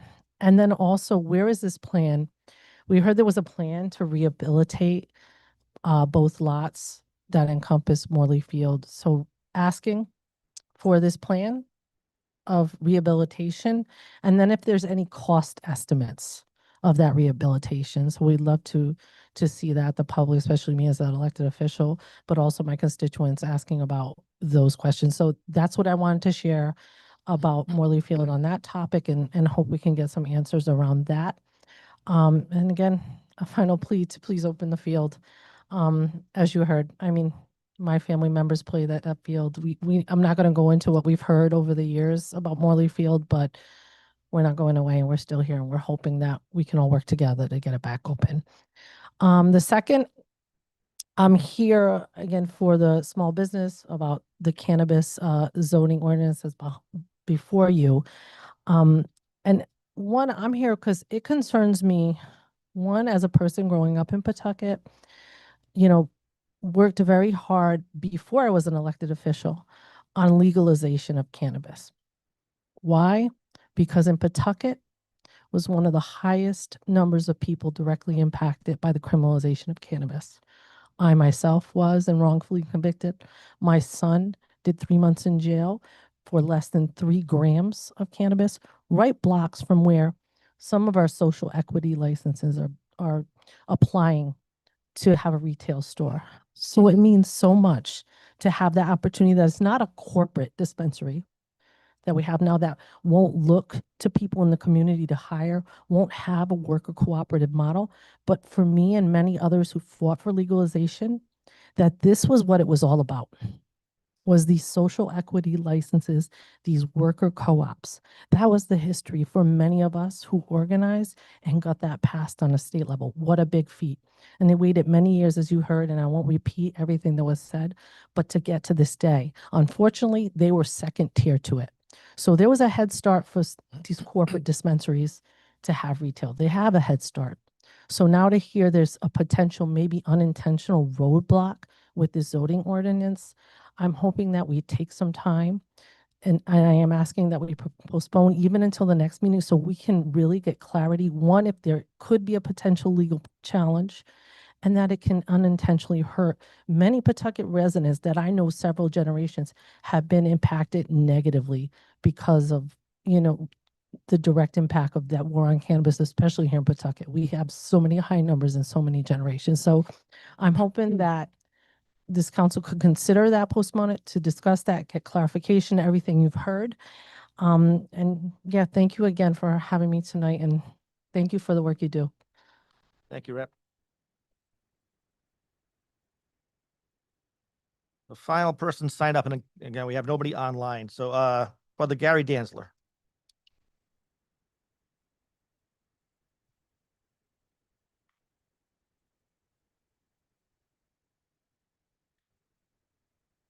You doing, council? Good, thank you. My name is Brother Gary Dantzler, the founder of Black Lives Matter, Rhode Island. I've been out the media for a while, a couple years. I've been sick. I had terminal cancer, and I've been fighting that for a few years, but I'm feeling better coming back.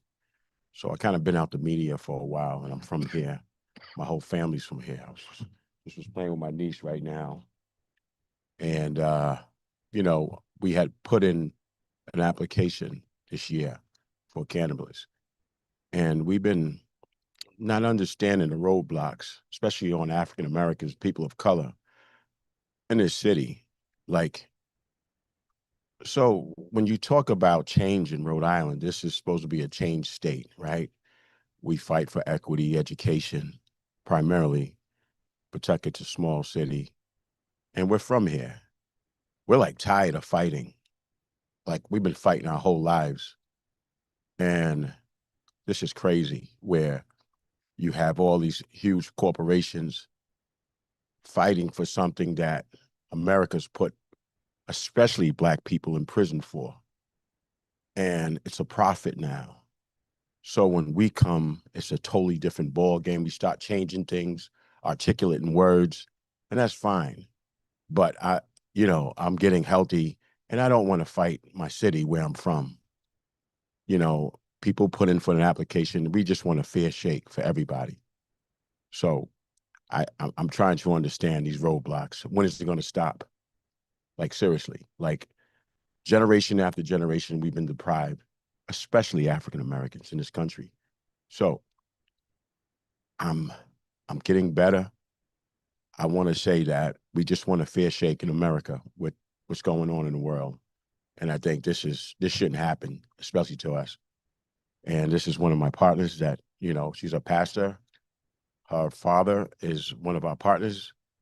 And yeah, we just want to know, how can we, you have other people who put in applications as well. We just want to know, how could this happen? Like, even talking about that, grandfathered in and all of that, I don't have no words, to tell you the truth. So we want to understand, like, we don't want to fight with the city council. We don't want to fight with the mayor. We don't want to fight with the governor. We just want a fair shake. So you want to say so? Yeah, that was good. You all right? You like that? Thank you. Thank you. Thank you.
Okay, we will convene as the Pawtucket Board of License Commissioners. The clerk will call a roll.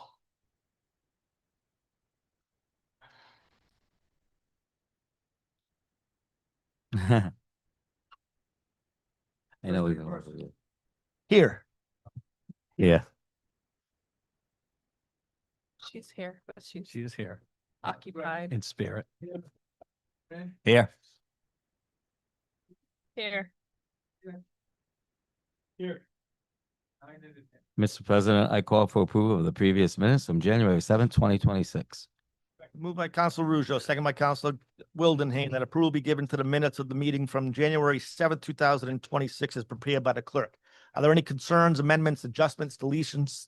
Hearing none, all in favor? Aye. Opposed, motion carries. Item number 2 is the consent agenda. I call for approval, starting with entertainment, a petition of Coastal Cultivator Classics Incorporated for a license, down to peddler license, John Saw's Fish Truck, to peddle seafood on Whedon and Conant Street. Been moved by Council Ruzo. Just let me get a second. Moved by Council Ruzo, seconded by Council Moreno, that we approve the consent agenda, starting with an entertainment petition for Coastal Cultivator down to John Swords Fish Truck on Whedon and Conant Street. Councilor Gregor. I'd like to just go over the entertainment petition for Coastal Cultivator Classic. Can we pull that off like we do with correspondence and approve the rest? Are you okay with the door-to-door and the peddler license? I am. Okay. Anybody else have any concern with the door-to-door renewal and the peddler license renewal? All in favor? Aye. Opposed? Okay, now within the consent agenda, Councilor Gregor, your item, the petition of Coastal Cultivator Classic. So this would be in regard to a petition of Coastal Cultivator Classic Inc. for a license to have a Coastal Cultivator Classic at 999 Main Street, indoors, outdoors, on Saturday, May 16th, 2026, from 10 a.m. to 11 p.m. with a rain date for Sunday. Music, and that's license event number 26343, alcohol to be sold by Class B caterer. So in regards to that license, there's a couple of things I wanted to say about it before we address that. So first is that I was absolutely astounded when I saw the holiday billboard, which essentially says get lit for the holidays. I absolutely could not believe that this dispensary is advocating the irresponsible use and abuse of a controlled substance. And that's not something that I think reflects the character of my community and the people who live there. People who live in the Woodlawn area, in that area, whether they own their homes or they rent, it's their home. Defiling the character of the neighborhood on a consistent basis, and especially to that level where it's actually advocating for the irresponsible use and abuse of a controlled substance, I cannot approve this this license. That's what I want to say regarding that. Oh, but just one thing, we have an epidemic of magnetic proportions regarding the abuse of drugs and alcohol and ODs, and for a business owner to, in such an uncharacteristic manner, advocate for, again, the irresponsible use and abuse of a controlled substance is just totally mind-boggling. And it's, people say they hear it, they're doing very well, they have a nice shop, and I wish them well. However, you have to have some respect and some responsibility for the neighborhood where you're situated. The host community deserves to be respected, to not be offended, and to live their lives in a character that's not automatically presumed to be a drug-infested area. So, Council, can I make a suggestion? This is a petition for license on the consent agenda, but it's not until May 16th. You haven't made a motion. You just said you weren't going to. would you prefer to make a motion to perhaps postpone this matter to our next meeting to have the applicant in, or are you satisfied with having said your piece? Well, no, the event, I'm not, well, I feel like if I, on behalf of my community who are most times voiceless and people feel they can do whatever they want with them. And also as part of this council, and I believe this council will be doing something very irresponsible by approving this event. Because you'd be saying that it's okay for a cannabis distributor who markets himself as a weed dealer, a local weed dealer, to put up a sign that says "Get lit for the holidays," which in no other interpretation could you come up with what he was trying to say other than people should be getting high, and he's advocating the irresponsible use and abuse of a controlled substance when we have a nationwide drug epidemic. It's just totally irresponsible and egregious to my community. So whether they want to come back or not, I don't really care, but I'm not going to move for approval of this event. That's what I'm saying. Well, that's my point. It's on the consent agenda, so there is no moving for approval. If you are going to make a motion to deny or a motion to postpone, then it's a different story. I think the best approach would be postpone action on this, have the applicant come in to explain themselves on this particular application, and then does that sound like a reasonable approach? It sounds reasonable. Thank you. Counselor, before we do that, Counselor Wildenhain? If Counselor Gregor was making a motion to deny it, I was going to second the motion so that we could put it up to a vote and move on. Okay. What is your preference, Counselor? Would you make a motion to deny or a motion to postpone to revisit?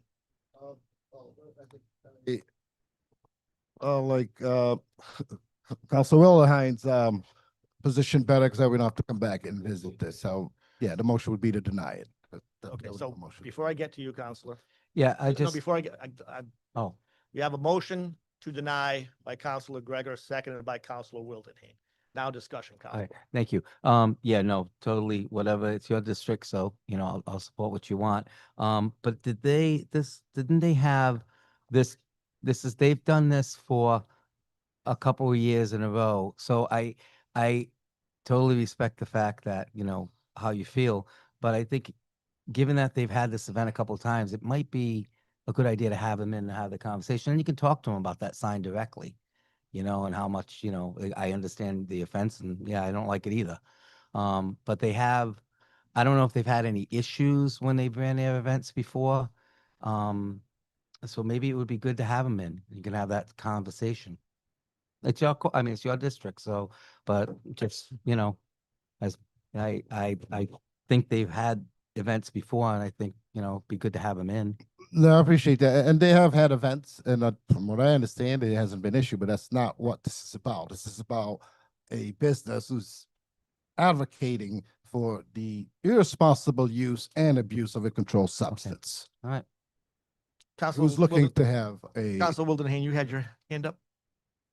Yes, I think it's appropriate to turn around and if it gets denied by the committee, then at that point there, they have a right to turn around, reapply, and then they'll have to deal with the district councilor. At that point, they'll have discussions and then they can invite it back then. But as of today, he's made his intention clear and I support it.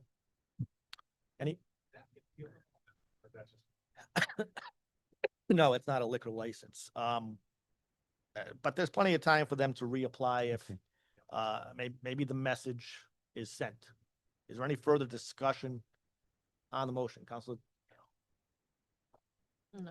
I thought you were looking pensive there for a second. I am. Okay, then the motion is to deny the application by Counselor Gregor, seconded by Counselor Wildenhain. For denial, we don't necessarily need a roll call vote, correct? Probably better to do it if you're going to move. Okay. Tonight. In that case, the clerk will call the roll and a yes vote will be yes to deny. Clerk will call the roll.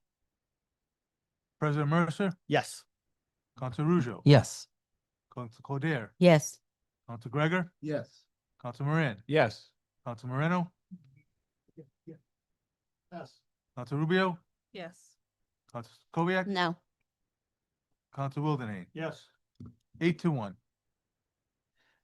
Item number 3 is advertised for a public hearing, liquor license renewal for a period beginning January 21st, 2026 and ending December 1st, 2026. A Class B victualler, Hidalgo Restaurant LLC, 300 Barton Street, license number LQB 24-24. Motion is to convene this public hearing.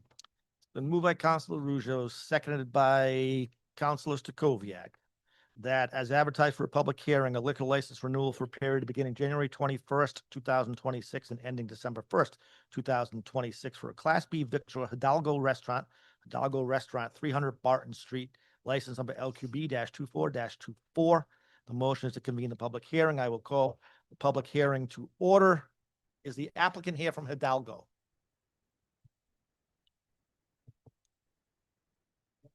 No, they don't usually come for those. This was pulled off the last one, right? No, this was, they're late. Just They're the late late renewal. renewal? Okay, and it's the traditional public hearing on all of them. Gotcha.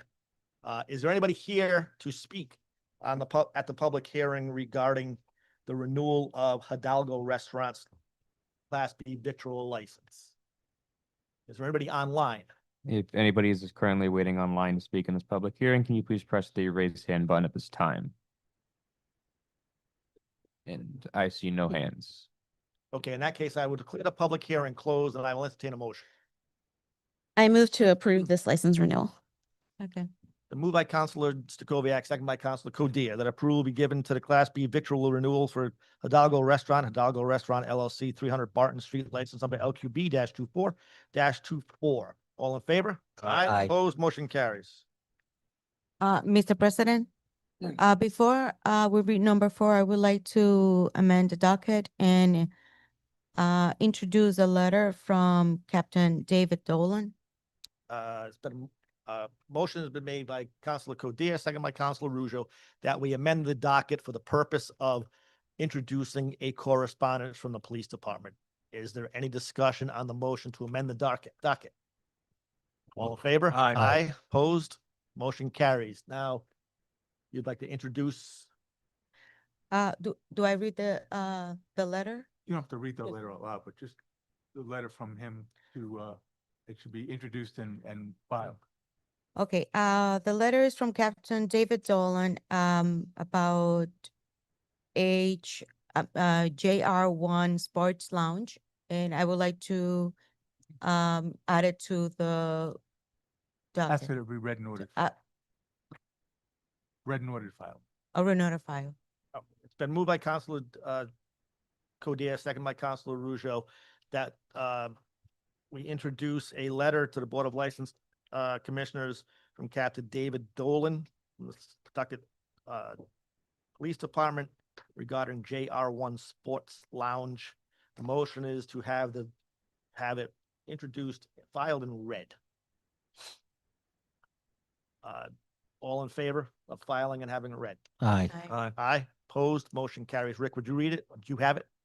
Or do you want me to read it? No, I have it. The Pawtucket Police Department conducted checks of the JR1 Sports Lounge, 250 Main Street. For the past 2 weeks, the establishment has not renewed their liquor license and was rumored to still be selling alcohol. During the checks, which were done by both second and third shift, the business was never opened. If you needed any additional information, please contact me respectfully, Captain David Dolan. Thank you. Okay, item number 4, the following public hearing was continued and application for license was postponed at the meeting held on January 7th, 2026 and is taken up. Class B victualler new, JR Sports Lounge, JR1 Sports Lounge LLC, 250 Main Street, Unit number 1 and 12, license number LQB 25-22, previously still on Main Pizzeria. My motion is to reconvene this public hearing. Second. Been moved by Councilor Russo, second by Councilor Codere, that we reconvene a public hearing that was continued at the January 7th, 2026 meeting and is now again taken up. It's a Class B victualler new for JR Sports Lounge, JR1 Sports Lounge, JR1 Sports Lounge LLC, 250 Main Street, Units 1 and 12, license number LQB-25-22. This is previously Still on Main Pizzeria. The motion is to reconvene the public hearing. I will reconvene the public hearing. Council Coder. Thank you, Mr. President. I would like to call the applicants. Okay, are the folks from JR1 here?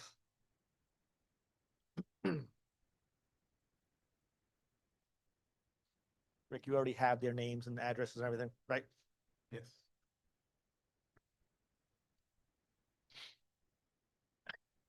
Excuse me, gentlemen, how are you? Good evening, ladies and gentlemen of the council. Good evening. Good evening. Good evening. Counselor. Good evening. The first thing that I have on my list is to talk about the email that you said you never received the email from the clerk's office, or that they send the email to the old email. On the proof that I have here, you actually replied to the email that the clerk sent you. Mr. President, if the clerk can come and explain about this email? Sure, Jim, I know I just called you up, but would you mind just sitting in the front row for a moment? And the deputy clerk. Ms. Good evening, Counselor. Sardi, how are you? Good. So I sent an email to the applicants, potential applicants at that time, after we had a discussion. And following up with them, I was a reminder to them that they could not be open at that location as of December 2nd. There would be no license at that location. They did not hold the license. It was held by Still on Main, who had informed the clerk's office that they were not renewing. I did receive a response back to that email specifically. And I provided you all a copy of that this evening. So they did receive the email. I know there was some discussion at the last meeting that they claimed they did not, but they did respond back to that specific email that they were to be closed as of December 2nd. And that was a reminder to them after a conversation I had with them on Thursday, November 13th. And I sent that email November 18th, and they responded that same day. Just to be clear, it was at the email address of aronde86@gmail.com. That's right? correct. Because you were not at the last meeting, but the suggestion was that was the original email they had provided you. That's thereafter, there was a different email, and they never received the email telling them that they could not operate. That's correct. So this was prior to them filing for a license. I had called them on November 13th to touch base because I saw advertisements that there was a JR1 Sports Lounge operating at that location, and I knew that they did not have a license to operate. And I knew that Still on Main would not be renewing, and so I wanted to make sure that they were aware there would be no liquor license at that location as of when it expires on December 1st. And he was very grateful for the phone call, Mr. Washington. We had a very nice conversation. We went over the steps to apply, which I've included in here that I sent that evening. It was at 6 o'clock on a Thursday night. And I sent them that email with all the details. And 5 days or so later, I hadn't heard from them. So I followed up because I told them it was important to file right away. And I had followed up and I said, as a reminder, there will be no license at that location as of December 2nd, and the business would need to remain closed until you're able to obtain your own license. Please let me know how I can help. I'm happy to assist, and if with any questions you have. And so he did respond to me and he said, yes, can you please call me tomorrow? Okay, thank you. And then there's another page further back in this. Yes. So once he did file for the license application, they didn't pay for the advertisement in time to run for that first meeting in December. And so my license clerk Ivona had told me that, and I called him and I followed up and said, you understand now that it's not going to go to that first meeting in December. Now we're into January due to the Christmas holiday.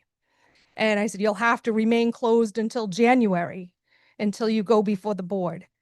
And so I said, we're still missing some information on your application. He said he had trouble uploading it. And I said, I'll be happy to help you. If you just want to email it to me, I'll upload it and attach it to the application. Which he did right away on December 3rd. And he asked me specifically to send him an email to that same Adirondack 86 at Gmail, so that he could respond back to me. So he didn't have to go find my previous email.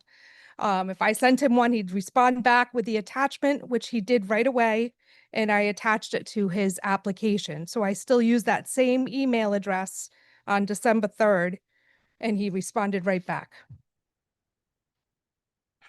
When you, the second time you told them it was too late for the December 10th hearing. Correct. And they had to remain closed. Was that by email or was that verbal? That was verbally on the phone. On the telephone? Yes. And you have no doubt that that is the correct recollection? That is correct, recollect. Not only did I say that, but also Ivona, the license clerk, had told them that if they didn't get the payment in on time, we couldn't advertise because we have to collect payment before we put it in the newspaper. And so the payment wasn't made on time. And so therefore it was delayed to the January meeting. And I said, you understand now that you got to remain closed until January instead of just December. What's the response? And he said, well, he said, I thought I could still get on for December. And I said, no, it's too late. It has to be advertised 14 days prior to the meeting. I said, well, it's December 3rd. I said, I don't have time to advertise for the December 11th meeting. So 10th meeting. And so we had that conversation on the phone, and he finished up his application. He shortly later made payment, and we did get it advertised for the first meeting in January. Okay. And then you weren't here at the last meeting, but we had a previous correspondence from the police department about two undercover officers being able to purchase Correct. alcohol there, right? Correct. Was that just by happenstance? No, I requested that the police check on any unlicensed establishments. I had a couple of them that did not renew, still on Main being one of them. And, there was also a few others. So I had the police go out and do compliance checks to make sure that those establishments were closed. And they were not closed. So they were able to go in and purchase alcohol. Okay, that's a routine thing if there is a non-renewal or Correct. a license in limbo? Yes. Okay, thank you. I was just asking. Yep. Okay, thank you. Thank Do you have any questions for her, Counselor? No, thank you. Thank you. Also, Mr. President, I understand that there is a list of requirements that the applicants need in order to qualify to have liquor licenses. And my worry is due to what we spoke on the last meeting about some court pending cases that the applicant has. And I would like to request and see if the solicitor Frank Milos can guide us and tell us about those requirements. Should. Frank Milos, our city solicitor, do you have questions for him or do you? Well, the question is there is a list of requirements that the applicants need in order to qualify for this license. And when we had the conversation, we have a few things that's still pending in court. And I would like to know if we can list the one that's still pending and if you can guide me on that particular. Well, presently, I'm only aware of one pending criminal matter. At your request, probably a month ago, I did go to the court portal and look to see if either of the two named principals on the application had any prior criminal records, dispositions, things of that nature. And from what I could see, both individuals do have a quote unquote criminal history. Some of the documentation is old. One of the principals has a matter that goes back 20 years ago. It was basically a receiving stolen goods case. There was a disposition, which means there was a plea and an agreement that was reached by the prosecutor with the defendant. The second gentleman has also past criminal matters, and there's a currently pending a felony assault case that's been pending for about 2.5 years, almost 3 years. It goes back to 2023. I'm not sure why the case has taken that long to get through the system. It looks like it's been continued almost every month in 2025 for a pretrial conference, and it's not due again in court until sometime in February, so next month.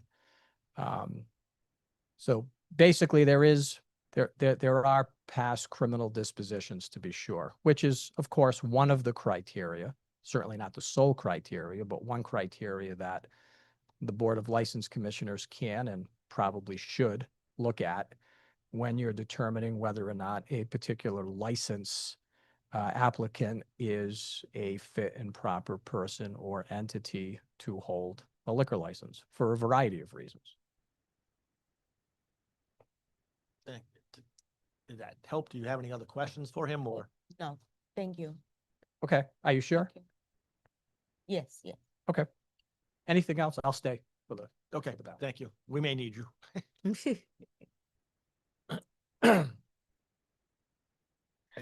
Okay, in this case, Mr. President, I still have some concerns about it. And as of right now, I do not feel that I should approve this license. And I am ready to make a move as your Make a motion. motion. Okay, so,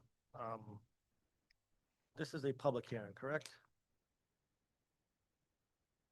Right. You had the public hearing Continue. last time. So we're continuing it. Continue. Continue. Yeah. So the public hearing is still open. I have not Yes. closed it, correct? Correct.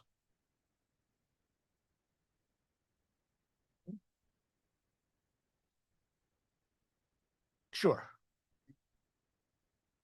Just remind me, you're Arande? TJ Santos, TJ. for the record. As I stand here hat in hand, I'd like to apologize for the mistakes that have been made, Madam Councilwoman. We take full ownership of it. As first-time business owners, we have made mistakes. I am not running away from anything that has transpired here. Everything that you have said is true, Madam Clerk, wherever you may be. We did not respond to emails. We were open. That falls on us. And as a representative of this company, I'd like to thank you for your time and formally withdraw our application for a liquor license. Once again, we are very sorry for wasting your time, and hopefully in the future, we can see you again and live up to the standards that the city of Pawtucket holds. Thank you very much for your time and your efforts. I just want to touch on one thing too about my pending case that's been going on for 3 years. It's an assault case that my son, when he was 11 years old. Right, I remember you saying that at the last A meeting. 38-year-old man fought with his son that's 14. And now he's trying to say I assaulted him so he can get out of the charge of assaulting my 11-year-old son, which was 3 years ago. That's why it keeps getting postponed. And it's BS because he's just trying to get out of him assaulting my son physically, mentally, and damage him. Then he tried to say I assaulted him. That's why it's an ongoing case. And it keeps getting postponed because there's, but once again, I just want to apologize. Well, I I think we all appreciate the honesty I and just the, had and to the, tell and the, you and the because path my forward. son That was 11 years old, got beat up by a 38-year-old, and his 14-year-old son jumped him. And as he's going to jail in the process, which he has not been in jail yet, for an 11-year-old son, they're trying to say I hit him to, lighten his case. I get it. I think we can all empathize. So, Thank you. so Rick, it's been withdrawn. So it's withdrawn at the request of the applicant. Right. So we can just close the hearing and move on. Is that? I would just put on the record that this matter has been closed in a second, and then you've got the other, the Biddling House, who you do the same thing. Okay, so item 5 is a victualling house, application for the same folks. I assume you're withdrawing that one as well? Okay, in that case, just for the record, there's no need for a motion or anything else. For the record, the applicant's JR1 Sports Lounge LLC has withdrawn the request for a Class B victualler, as well as a Class B victualling house first class new. I don't think there's any need for discussion. Thank you, gentlemen. And perhaps somewhere down the road, we'll see you again, as you said. Thank you. Okay, item number 6 is a petition for licenses, entertainment, and Class 1 F1 full privilege. Petition of St. Mary Antiochian Orthodox Church for a license to conduct a Valentine's Day party and to sell alcoholic beverages at 60 St. Mary's Way on Saturday, February 14th, 2026, from 8 p.m. until 1 a.m. License number EBT 26-2. Motion is to approve. The move by Councilor Ruzo, seconded by Councilor Stacoviak, that approval be given to a petition for entertainment and Class F1 full privilege, the petition of St. Mary Antiochian Orthodox Church, for a license to conduct a Valentine's Day party and to sell alcoholic beverages at 60 St. Mary's Way on Saturday, February 14, 2026, from 8 p.m. until 1 a.m. Would be license number EBT-26-2, and the motion is to approve. Any discussion? All in favor? Aye. Opposed? Motion carries. Item number 7 is a communication from Captain David Dolan, Pawtucket Police Department, to the members of the Pawtucket City Council. Barbara Burbina, 21, aka Donde de la Sugra, 267 Main Street. My motion is to file this communication and take up. Second. The move by Councilor Arujo, second by Councilor Codere. Was that you, Councilor Codere? Mhm. That a communication from Captain David Dolan of Pawtucket Police Department to members of the Pawtucket City Council regarding Verbena 21, aka Donde de la Seguera, at 267 Main Street. The motion is to file a communication. Any discussion? All in favor? Aye. Opposed? Motion carries. Item number 8 is communication from Detective Captain Kenneth Dolan, Pawtucket Police Department, to the members of the Pawtucket City Council. What? I think she wants to make a motion. Oh, Oh, yeah. So. Yeah. oh, okay. My Oh, apologies. I'm sorry. I see. The motion was just to file. All right. And Motion to file and discuss. take up? Yeah. Okay. Any discussion, Counselor? Thank you, Mr. President. I would like to call Verbena 21, aka Donde la Suegra, to a formal hearing. Moved by Councilor Arujo, Councilor Codere, second by Councilor Arujo, that license holder Verbena 21, aka Donde la Seguera, 267 Main Street, be called in for a formal hearing regarding the matter contained in the communication in item 7. Is there any discussion about setting a formal hearing for that license holder? All in favor? Aye. Opposed? Motion carries. Okay, item number 8 is a communication from Detective Captain Kenneth Dolan, Pawtucket Police Department, to the members of the Pawtucket City Council. An incident at Nubai Restaurant and Bar, 434 Broadway. Motion is to file a communication and take up. Second. Moved by Councilor Ruzo, second by Councilor Moran, that communication from Detective Captain Kenneth Dolan of the Pawtucket Police Department to the members of Pawtucket City Council regarding an incident at Nubai Restaurant and Bar at 434 Broadway. The motion is to file a communication and take up the matter. Yes, Mr. President, it'll be a piggyback formal hearing evening, it looks like. Based on the information we have here in the report and some of the suspicious activities that I see when I read this. I think it warrants a formal hearing as well. So for the next meeting on February 11th, I'd like to have the license holder in from New By Restaurant and Bar for a formal hearing. Excuse me, it's been moved by Council Moran, second by Council Moreno, that the license holder New By Restaurant and Bar at 434 Broadway be called in for a formal hearing regarding the matter in the communication from the detective captain. Is there any discussion about setting the formal hearing? All in favor? Aye. Opposed, motion carries. No further business coming before the Pawtucket Board of License Commissioners. I make a motion that we adjourn and reconvene as the Pawtucket City Council. Moved by Council Russo, second by Council Codere, that we adjourn as a Pawtucket Board of License Commissioners and convene as a Pawtucket City Council. Before we do, I ask everybody join us, stand and join us in the Pledge of Allegiance, started by Councilor Wildenhain. I pledge allegiance to the flag, of the United States of America, to the republic for which it stands, one nation, under God, indivisible, with liberty and justice for all.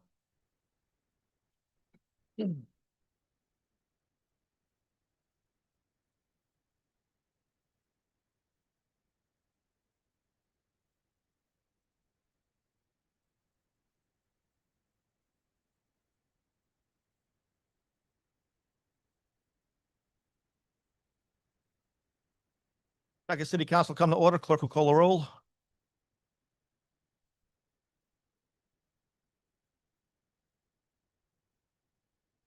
President Mercer, Here. Council Ruzo, Here. Council Codere, Here. Council Gregor, Council Moran. Here. Council Moreno, Council Rubio, Here. Council Stokoviac. He's here. Council Wildenhain. 9 in attendance. Mr. President, I not all call, I call for approval of the previous minutes from January 7th, 2026 of the Ordinance Committee, the Committee on Claims and Pending Suits, and the City Council. Moved by Council Russo, second by Council Wildenhain, that approval be given to the minutes from the January 7th, 2026 meetings of the Ordinance Committee, the Committee on Claims and Pending Suits, and the City Council. Are there any concerns, amendments, deletions? Hearing none, all in favor? Aye. Opposed, motion carries. I call for approval of item number 2, which is the consent agenda and correspondence. Been moved by Councilor Russo, second by Councilor Moreno, that approving item 2, the consent agenda and correspondence. Are there any matters on A through F that the councils would like to address? Councilor Gregor.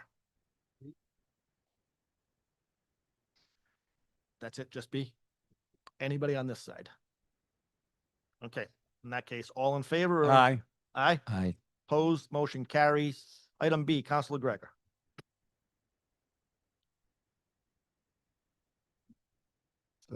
Item B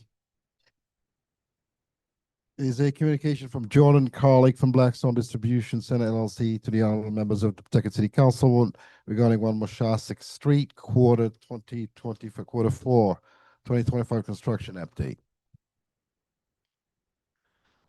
So I just wanted to follow up and thank the people who did take the time to come in here and continue to advocate for the preservation of the entirety of Morley Field and the various concerns regarding the monstrosity that's underway over here on 1 Moshasik Street. When this proposal was initially brought to the council, they had promised about 150 jobs we could expect from the construction. And that was at the time when they were under the impression that Amazon was supposed to move in there. That didn't happen. And subsequently thereto, they had told us there was going to be about 400 jobs or more being created with that facility, which the council again approved. And this time it was for the just one parcel of the facility, which would be, which they'll be getting tax breaks, 20-year tax stabilization agreement, infrastructure improvement paid by taxpayers. And that was for 400 jobs. And now, the last time they were here before us, they presented the project as entirely speculative. In fact, even the advertisement on the web regarding this facility puts it out as a commercial speculative development. And I'm not sure what sort of jobs you get from a speculative development that's would justify it being funded partially through infrastructure improvement, tax stabilization by taxpayers, and would justify the elimination of the only public recreational youth space for the children of Woodlawn, comprising largely of people of color. Now, I recently just looked at some news. Now, according to the latest job reports, warehouse employment is down about 27,000 jobs year over year. According to the recent data from the Commercial Real Estate Developers Association, leasing demands for industrial space in warehouses has shrank by 11.3 million square feet in the second quarter of 2025, and it's only getting worse. And when you factor in automation and the tariffs at the federal level, the utility of this monstrous warehouse taking up an entire block, city block, in the community of Woodlawn, which the only way it can be built is to destroy the only green space there, taking away these kids' feel, is, I just don't understand the concept of it. So with that, I'm trying to understand how is it that JK Equity continues to be awarded various permits in this construction when to this date we have no notice that there's been an approval from the National Park Service regarding the proposed conversion of Morley Field, which initially was 2 lots and went down to 1 lot.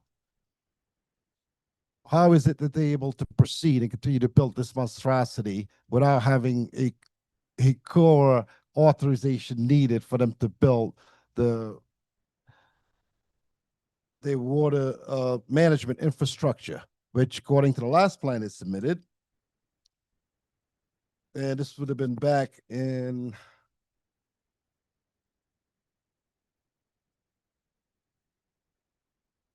July 13 of 2022 by Dupree Engineering. The stormwater management plan was put together, again, prior to any authorization from the National Park Service, and was never, in fact, approved and has since expired because the RIDM would not allow them to get a permit up until such time as the Morley Field proposed conversion, giving them the authority to do anything with Morley Field, was approved by the National Park and gone through the proper process with the conversion.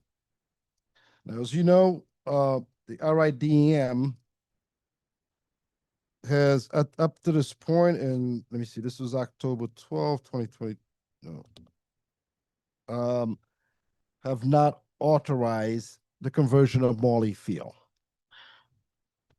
And yet, we have issues with the Pawtucket Planning Commission, which continue to look at the initial proposal from JK Equities stormwater management, which again, not approved, now expired.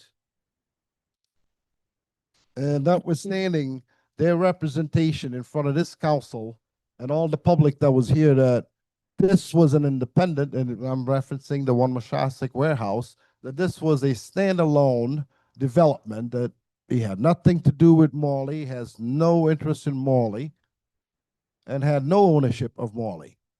Comes back to the Pawtucket Planning Commission within a week and asking for an extension for him to do what he had been initially authorized to do when the council had approved the sale of both lots of Morley Field. But as you all know, subsequent to that, it's the administration had to admit that they couldn't sell lot 209 because it was gifted. And as a result of that, the council voted on a second resolution approving the sale of Morley Field, but only this time as to only lot 309, the non-gifted lot. And the Planning Commission subsequently on October 18, 2022, also approved the purchase and sale agreement for just lot 309 regarding JK Equities. And yet, they have yet to record the decision that they had taken up back in October 18, 2022. And their operating guidelines and our charter doesn't say that they may record any decisions that they make, but it actually says they must do it because it's contingent upon if it's going to be appeal, you need 20 days from the recording in order to appeal. But it's not just that, it's the fact is you made a decision, you knew that the original plan that was submitted to you that you were asked to look at from JQ Equities was premised entirely on the initial authorization from the council. And again, so this is something that it really needs to be clarified, is that the Pawtucket Planning Commission has no authority to either lease out, sell, or convey property. It's the council's job. The administration also has no authority to convey, sell, or lease public property. It is the council's job by charter. And the council, by the second resolution, approved the sale of just one lot. And here we are, the Planning Commission is essentially ignoring what us as the council had approved regarding the JK Equities master plan, which now would need to be amended to just be reflecting one lot, the lot that the council approved, not both lots that were initially approved and subsequently discarded by this council and is null and void. So the fact that the Planning Commission continues to look at this proposal from JK Equities based on the original October 20th, 2022 authorization for both lots is to me mind-boggling. The fact that they will not record, so essentially they're operating under that initial resolution and their approval of the plan, which was recorded on April 29, 2022. But since then, again, per this council authorizing the sale of just one lot, the decision that they had voted on and agreed to on October 18, 2022, has yet to be recorded. We are what, 4 years or 3 years into it now? It doesn't build any trust or transparency for the voters of the state when they see that the administration is not operating by the due process. Builds mistrust to the process and what's being presented. There is no transparency when the Planning Commission continues to operate and essentially violate the law. Because we set the law. And yet they're ignoring it, they're not recording it, and they continue to persist that they can do this, which is why I'm presuming JK Equity is being allowed to continue to be getting permits for construction when the major part of any developments requires plans to show that you have an approval for your storm water management. The only storm management plan that they have presented is the original one back in 2022, which is no longer, which is not only, it's expired, RIDM has to authorize it, and they did it because the simple fact that they can't do that until such time as there's a decision from the national park for the conversion. That hasn't happened. This was supposed to be a done deal. Way back since 2022, as the administration kept saying repeatedly in public, various members of its administration. And here we are, 2025.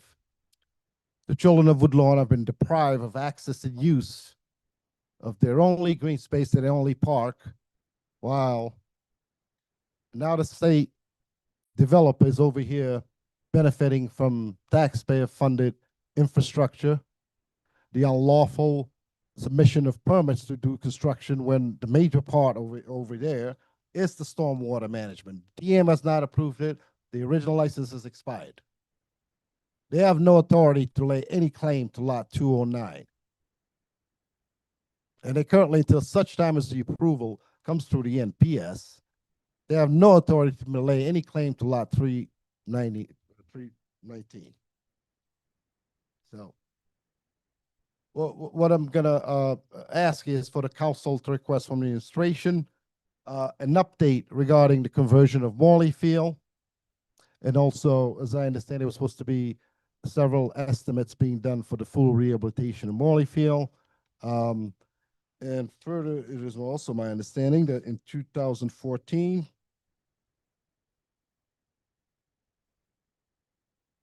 comprehensive field study that was done by the city of Pawtucket, 2.2 million was allocated for the full rehabilitation of Morley Field at that point.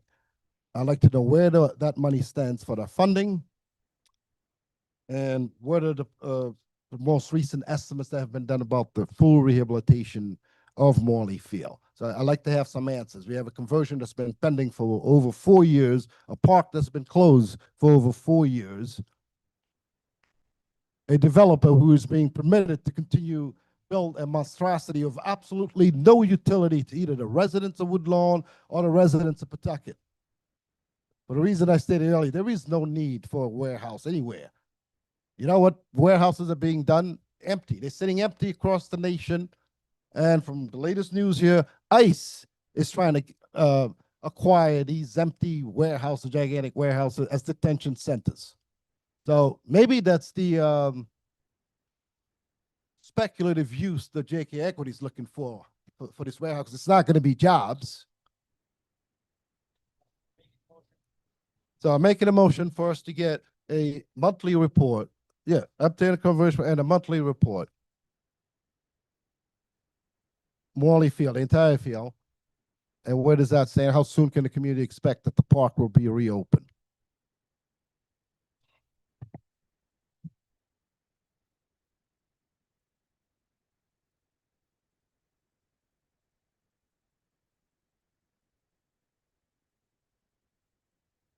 I apologize. It's been moved by Councilor Gregor, seconded by Councilor Stacoviak, that a communication be sent to the administration requesting an update on the conversion, on the conversion process of Morley Field.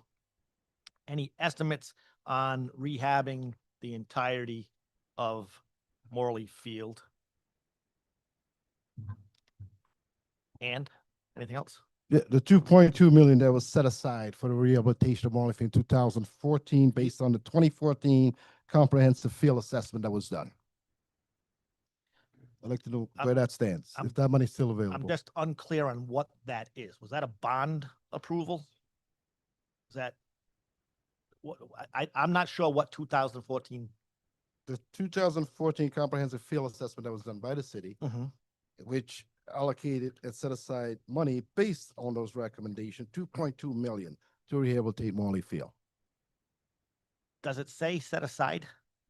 Yeah, well, I have notes here from Chris Crowley.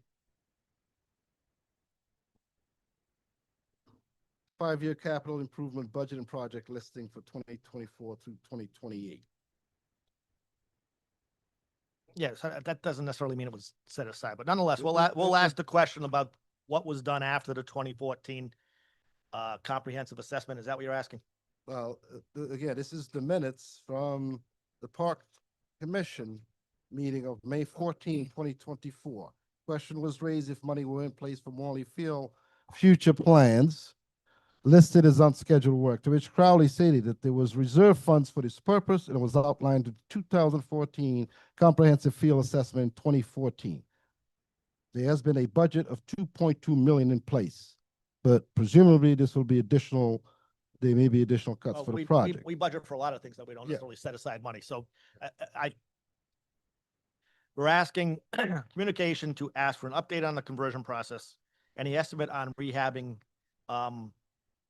the entirety of Morley Field, and any information regarding the 2.2 million that in 2014 was to be budgeted for Morley maintenance or rehabbing. Rehabilitation. Okay. Is that did I accurately indicate it? Yeah, yes. And one final thing, I just also for them to communicate them at least on a monthly basis if there's going to be any future public comments regarding the conversion. Because the last time they tried to do this, we weren't noticed. the public wasn't noticed. You have to find out haphazardly. So I'd like some transparency. If you're gonna do a public comment, you're gonna send any documents out for anything, I would like to know that. And I believe that the council would like to know. We have a right to know that. So you got the first three in the correspondence, and the last one would be plans on advising the public on any process going forward. Yes. Any discussion on sending that collective correspondence? All in favor? Aye. Opposed? Motion carries.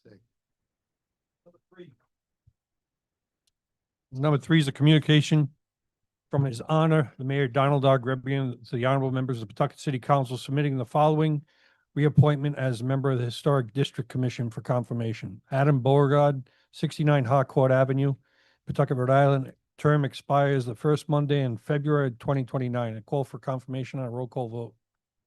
The move by Counselor Wildenhain, second by Counselor Moran, that a communication from His Honor Mayor Donald R. Grebian to the honorable members of Pawtucket City Council submitting the following reappointment as a member of the Historic District Commission. Adam J. Beauregard, 69 Harcourt Avenue, for a term that expires the first Monday in February of 2029. The motion is for confirmation on a roll call vote. Is there any discussion? Clerk will call the roll. President Mercer, Yes. Council Ruzo, Yes. Council Codere, Yes. Council Gregor, Yes. Council Moran, Yes. Council Moreno, Council Rubio, Yes. Council Kubiak, Council Wildenhain. Yes. 9-0. Number four, communication from His Honor Mayor Donald R. Grebian to the honorable members of the Pawtucket City Council submitting the following reappointment as a member of the Pension Board for confirmation. Corey Morrell, 75 Archer Street, Apartment 1 in Pawtucket. Term expires the first Monday in January of 2028. Motion to approve on a roll call vote. Moved by Council Moran, second by Council Moreno, that approval be given to the confirmation, communication from His Honor Mayor Donald R. Grebian to the honorable members of the Pawtucket City Council submitting the following reappointment as a member of the Pension Board. Corey Morrell, 75 Archer Street, Apartment 1, for a term that expires the first Monday in January of 2028. The motion is for confirmation on a roll call vote. Is there any discussion? Clerk will call the roll. President Mercer, Yes. Council Ruzo, Yes. Council Codere, Yes. Council Gregor, Yes. Council Moran. Yes. Council Moreno, Council Rubio, Yes. Council Kubiak, Council Wildenhain. Yes. 9-0. Item number 5, a communication from His Honor Mayor Donald R. Grebian to the honorable members of the Pawtucket City Council submitting the following reappointment as a member of the Zoning Board of Appeals for confirmation. Kevin Miniati, 470 Newport Avenue, Pawtucket, Rhode Island, 02861. Term expires the first Monday in January 2031. I move to approve on a roll call vote. Second. It's been moved by Councilor Rubio, second by, was that you, Councilor Arujo? Second by Councilor Arujo. That communication from His Honor Mayor Donald R. Grebian to the honorable members of Pawtucket City Council submitting the following reappointment as a member of the Zoning Board of Appeals. Kevin Miniati, 470 Newport Avenue, for a term that expires the first Monday in January of 2031. The motion is for confirmation on a roll call vote. Is there any discussion? Clerk will call the roll. President Mercer, Yes. Council Ruzo, Yes. Council Codere, Yes. Council Gregor, Yes. Council Moran, Yes. Council Moreno, Council Rubio, Yes. Council Kubiak, Yes. Council Wildenhain. Yes. 9-0. Item number 6, communication from His Honor Mayor Donald R. Grebian to the honorable members of the Pawtucket City Council submitting the following appointment as a member of the Planning Commission for confirmation. Planning Commission, Anne Marie DeBrito, 80 Anthony Avenue, Pawtucket, Rhode Island, 02860. Term expires the first Monday in January 2031. Move for roll call confirmation vote. Moved by Councilor, excuse me again, moved by Councilor Gregor, second by Councilor Moreno, that the communication from His Honor Mayor Donald R. Grebian to the honorable members of the Pawtucket City Council submitting the following appointment as a member of the Planning Commission. Anne Marie DeBrito, 80 Anthony Avenue, for a term that expires the first Monday in January of 2031. The motion again is for confirmation on a roll call vote. Is there any discussion? In that case, the clerk will call the roll. President Mercer, Yes. Council Ruzo, Yes. Council Codere, Yes. Council Gregor, Yes. Council Moran, Yes. Council Moreno, Council Rubio, Yes. Council Kubiak, Yes. Council Wildenhain. Yes. 9-0. Mr. President, before I take item number 7, I'd like to make a motion to amend the agenda, introduce a letter and have it filed from Director of Zoning and Code Enforcement, Director Kyle Johnson. Second. It's been moved by Counselor Moran, second by Counselor Wildenhain, that we amend the agenda for the purpose of filing a communication from the Director of Zoning. Is there any discussion on amending the agenda? All in favor? Aye. Opposed, motion carries. And then do You do want a to file a separate, communi- separate motion to file a communication. Okay, so it's been moved again by Counselor Moran, second by Counselor Wildenhain, that we file a communication from the Director of Zoning, Carl Johnson, regarding the zoning ordinance amendment of retail cannabis ordinance for the second passage. All in favor of filing communication? Aye. Opposed, motion carries. Number 7 is an ordinance and amendment of Chapter 410 of the Code of Ordinances of the City of Pawtucket, 1996, entitled Zoning, Text Table of Use and Special Use Permit Requirements for Retail Cannabis Establishments as amended. This comes before us for second passage. I would like to at least discuss it first before we even take a vote, but. Been moved by Counselor Moran, seconded by Counselor Rubio, that we, I have a question. Oh. If I wanted to ask for someone in regards to this particular ordinance before we, ask for something, is that what you said? well, before he starts with his discussion, do I do it before? I'd like to Well, ask the council for, we've got to second it to get it on the floor. got it. Okay, so are you seconding? Sure. It's been moved by Counselor Moran, seconded by Counselor Rubio, that an ordinance and amendment of Chapter 410 of the Code of Ordinances of the City of Pawtucket, 1996, entitled Zoning, regarding text for table of use and special use permit requirements for retail cannabis establishments as amended. This will be for second passage. Is there any discussion, Chairman? Mr. President, in light of the testimony, first, actually, before I make my comment, I want to thank all the people that showed up this evening and made their comments. Thank you very much for showing up. Certainly, we all listened to you very closely, I'm sure. But in light of that testimony, I mean, there are some questions I think I have too, and maybe some of the council do, as far as whether if we were to even try to pass this for second passage, whether this does restrict, competition in a sense of the applicants, and does it hurt the applicants that have already applied already? So I know we have a deadline coming up, I think on March 1st or March 2nd to finalize everything. But in light of, again, of the testimony, what I'd like to do is make a motion to postpone the second passage vote for this evening. Put it on the docket for Does that February. satisfy you? That was actually what I was going to ask the council to consider. And then put it on the February 11th meeting. And in between that time, what I'd like to do is have Director Johnson at least take a look at the tape of this meeting and have him look at all the testimony that the people came up with earlier and maybe make some comments to us, whether that's in written form or we need to have another ordinance committee. We can decide between now and then. Certainly we have time. I think we have the extra week in the break, but I'd like to at least have him review what people said this evening and see if that, if there's, take that into consideration, and potentially maybe we need to address the ordinance again, revise it, or, we let it ride. I don't know yet, so there's a lot of questions, I think. So been moved by Council Miranda that we postpone addressing second passage of the ordinance as amended until the next meeting, the first meeting in February. I see a lot of head nodding. Is that seconded by the entirety of the council? Yeah. Okay. Any discussion on the matter? Did you want to go further? Did you want to say anything? No, I mean, I'd kind of just piggyback on everything he's saying. I think it's important to us to know exactly how it's going to be impacting current applicants already on those final stages. And so that's mainly my concern. And that's it, Ellie. Okay, Council Gregor.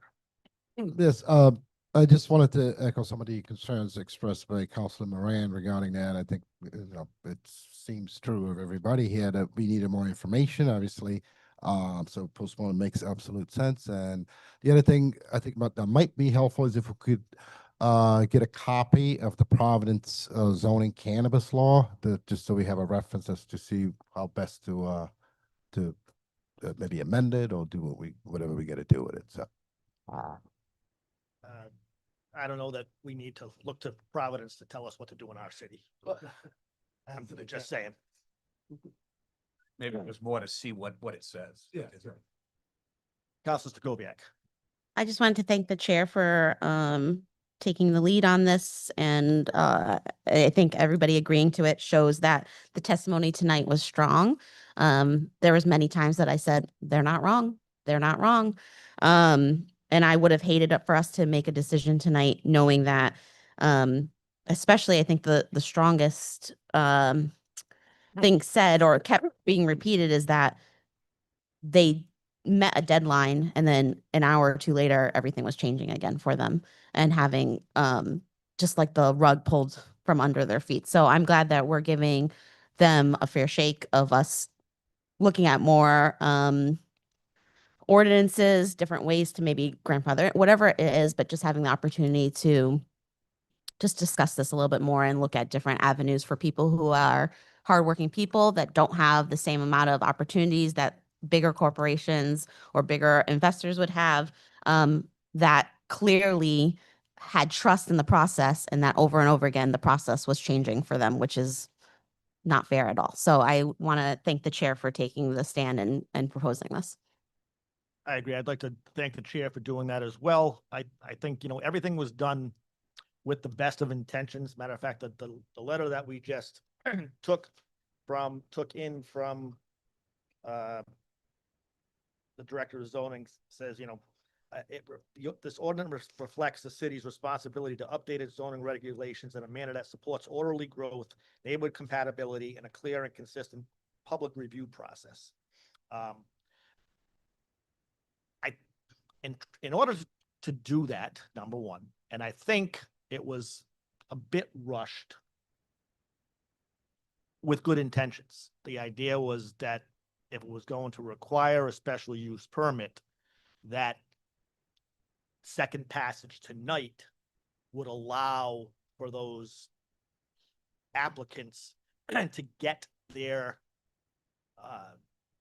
confirmation of compliance in by the March 1st deadline. So I'm in full agreement. We need to kind of pump the brakes just a little bit, but I'm a little bit concerned that if we do go forward with it, that it's compressed that deadline by a couple more weeks. But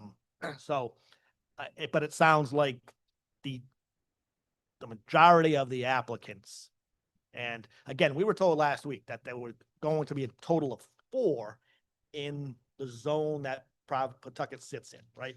And it goes all the way down the East Bay into Aquidneck Island. So we could wind up with 4, we could have wind up with somewhere in between that, or we could wind up with 0. I think it was well intentioned. As Councilor Gregor said, there's something to be said for keeping things like this out of the residential neighborhood. Who knows? Someday it might be just as ubiquitous as a liquor license, liquor store, but we're not there just yet. But I agree, it seems to be a bit of a moving target for applicants who may have thought about an area outside of where we were planning to use it. It's not to say we're not going to see it their way, but perfect approach, Chairman, to have the director of zoning watch the video of this meeting, take notes, take to heart what the concerns are, or explain away what the concerns are. At least we have a better feel for what we're going to pass. So, no further discussion, I assume. I just want to add really quick. I mean, and again, I want to thank everyone for showing up again. I know I keep saying that, but again, this is new to us. It was kind of thrown to us at the last minute, but we're all being educated on this too, even though we know a little bit about it and we know the state is what put it into place. But even tonight with what the testimony came in tonight, you actually educated us even more to make us think about some other, avenues potentially. So I want to thank you again. So. Okay, all in favor of postponing and continuing till the next meeting with the request that the zoning director view the video of this public input tonight to better inform his position for us. All in favor? Aye. Aye. Opposed? Motion carries. Mr. President, I don't know if this is the right time, but I would like to excuse myself from reading of item 8 and the voting of item number 9. Yes, so you'd like to recuse yourself from items 8 and 9? Okay, that's fine. Rick, is there a paper she has to fill out for that? Yeah, for recusing herself.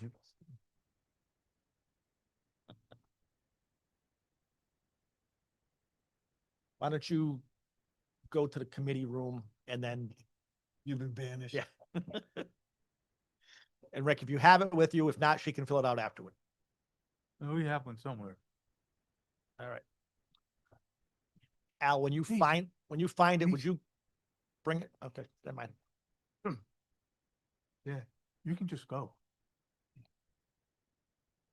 We'll let you know if you missed anything. Well, who knows? Yeah, don't ever say that. I might have some. You'll learn. You'll learn. It's getting better. Have enough audio. Yes. Hmm.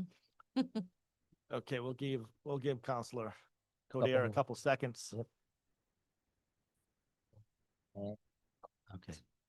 Okay, Mr. President, before I take on item number 8, I'd like to amend the agenda for the purpose of filing communication. So moved by Counselor Arujo, second by Counselor Rubio, that we amend the agenda for the purpose of introducing a letter. All in favor of amending the agenda? Aye. Aye. Opposed, motion carries. I'd like to make a motion to introduce a letter from interim superintendent Randy Buck to Mayor Donald Grebian. Motion would be do you want me to file, read, and record, or do you want me to read it, or you want me to just communicate it? And file it. Why don't you file it and, sure, file it and read it, please. Okay, so motion is to file and read the letter. Do I read it before the vote, or? Yeah. Yeah. All right, okay, I'm gonna read it. All in favor of filing and reading the communication from interim superintendent Randy Buck. Aye. Aye. Okay. All right, great. Want to make sure we do it right. Okay, this is dated January 16th, 2026. Dear Mayor Grebian, thank you for your letter dated January 15th, 2026, and for your continued partnership and collaboration on behalf of the students and the families of Pawtucket. In response to your inquiry, the Pawtucket School Department was not formally notified of nor formally consulted in the approval process for the recently authorized dual language charter school. To the best of our knowledge, the school department was not requested to provide information, data, or formal input as part of this process. Additionally, we have not received documentation or communication indicating whether a financial impact statement or assessments of programmatic or educational impact on Pawtucket's public schools department were requested, reviewed, or considered by the approving authority. As referenced in your correspondence, Pawtucket has invested in expanding educational programming within the district, including dual language instruction. At present, the Pawtucket School Department operates a dual language program in grades K through 1 at Elizabeth Baldwin Elementary School, with plans to expand into additional grade levels and staffing capacities and sustainability allow, consistent with district planning and available resources. Please do not hesitate to reach out should additional information be needed. Respectfully, Randy A. Buck, Interim Superintendent, Pawtucket School Department. Thank you, Counselor Rujo. That, just so you know, that correspondence came in earlier this week in response to 8B, which we are about to address. And 8B was a letter from the mayor to the to the acting superintendent, or the interim superintendent, I'm sorry, requesting an answer to that question. So Okay, so we now can I'm move gonna. on to 8, yes. Yeah, I'll move on to number 8, and what I'll do, I'll take 8A, B, and C together. Item number 8, a review of network charter schools. Item A, communication from the Honorable Terrence E. Mercer, President, Pawtucket City Council, to the members of the Council on Elementary and Secondary Education, opposition to De La Comunidad Charter School. Item B, communication from His Honor Mayor Donald R. Grebian to Randy A. Buck, Interim School Superintendent, requesting additional information regarding dual language charter school. And item C, communication from Frank J. Milos Jr. Esquire to the Honorable Terrence E. Mercer, City President, requirement for local support, Rhode Island General Laws 16-77-5.1, De La Comunidad Charter School. My motion is to file and take up all three of these communications. Been moved by Councilor Arujo, second by Councilor Moreno, that we take up the following three communications. A communication from the City Council President to the members of the Council on Elementary and Secondary Education. A communication from His Honor Mayor Donald R. Grevian to Randy A. Buck, the interim school superintendent, requesting additional information regarding dual language charter schools. A particular dual language charter school. And item C, a communication from the city solicitor to the City Council President with regarding the requirement for local support under Rhode Island General Laws, section 16-77-5.1. The motion is to file all three communications and take them up collectively. All in favor? Aye. Opposed? Motion carries. I think I will start, if you don't mind, to kind of set the council. I was gonna ask the discussion. So I just wanted to say something. Yeah, If you'd like to go first. I would. Okay. Thank you, Council President. I really do appreciate that. Notwithstanding, interim superintendent Buck's, comments that he made tonight, well, he presented tonight to the agenda, which I just got when I sat down at my chair. I have a brief observation on number 8 on the docket tonight. The letters from President Mercer, Mayor Gribian, and Councilor Milos. The president points out the direct violation of the law in that the letter of support for this charter school was not provided to the State Council on Secondary Education by this council, which is required by law. Once again, the council and the administration has to take the lead to correct the lack of response of the school committee. The effect of the charter school will have on Pawtucket will be monumental, affecting enrollment, funding, and future investment of the state to the Pawtucket school system, not to mention jeopardizing the once-in-a-lifetime investment by the Pawtucket taxpayers. Time and time again, the school committee has deferred to others to fix their problems and claim no fault for their actions or inaction when it comes to resolving issues plaguing the Pawtucket school system, and just to take a position that we should raise taxes for their inept decisions. I hear that all the time that 32 million is not enough, yet we ask for justification for their spending and we get told to mind our business. And let me be clear, how much they spend is our business and they should be accountable as we are. I had high hopes for this committee and its chair, but was convinced on Mother's Day of 2025 that their leadership were not interested in serving the taxpayers, just themselves. Let me get back to my original point. I want to thank Mayor Gribian, President Mercer, and Councilor Milos for their attention to this matter and looking out for all students of Pawtucket and the negative effect this decision will have on our city. Thank you. Thank you, Councilor. I think a little context is needed. On January 5th, the Council on Elementary and Secondary Education approved a charter school application for a dual language charter school to serve K through 12. The designation of K through 12 seems very, very clear to suggest, very clear, that this would be treated as a network charter school. And there is a distinction between just a charter school and a network charter school. The network charter school comes with the absolute requirement that the city council and any of the, what they call sending communities, offer written support, not weigh in, not maybe weigh in, not disregard it if they don't weigh in. It requires written support. And it defines, I don't have my letter in front of me, but it defines written support as an ordinance, or might be a resolution, an ordinance or a resolution from each of the sending communities. And it's a requirement of support, not just weighing in. That did not come from this body.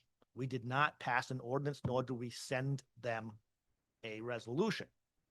It would seem that their approval was in contravention of 1677 5.1.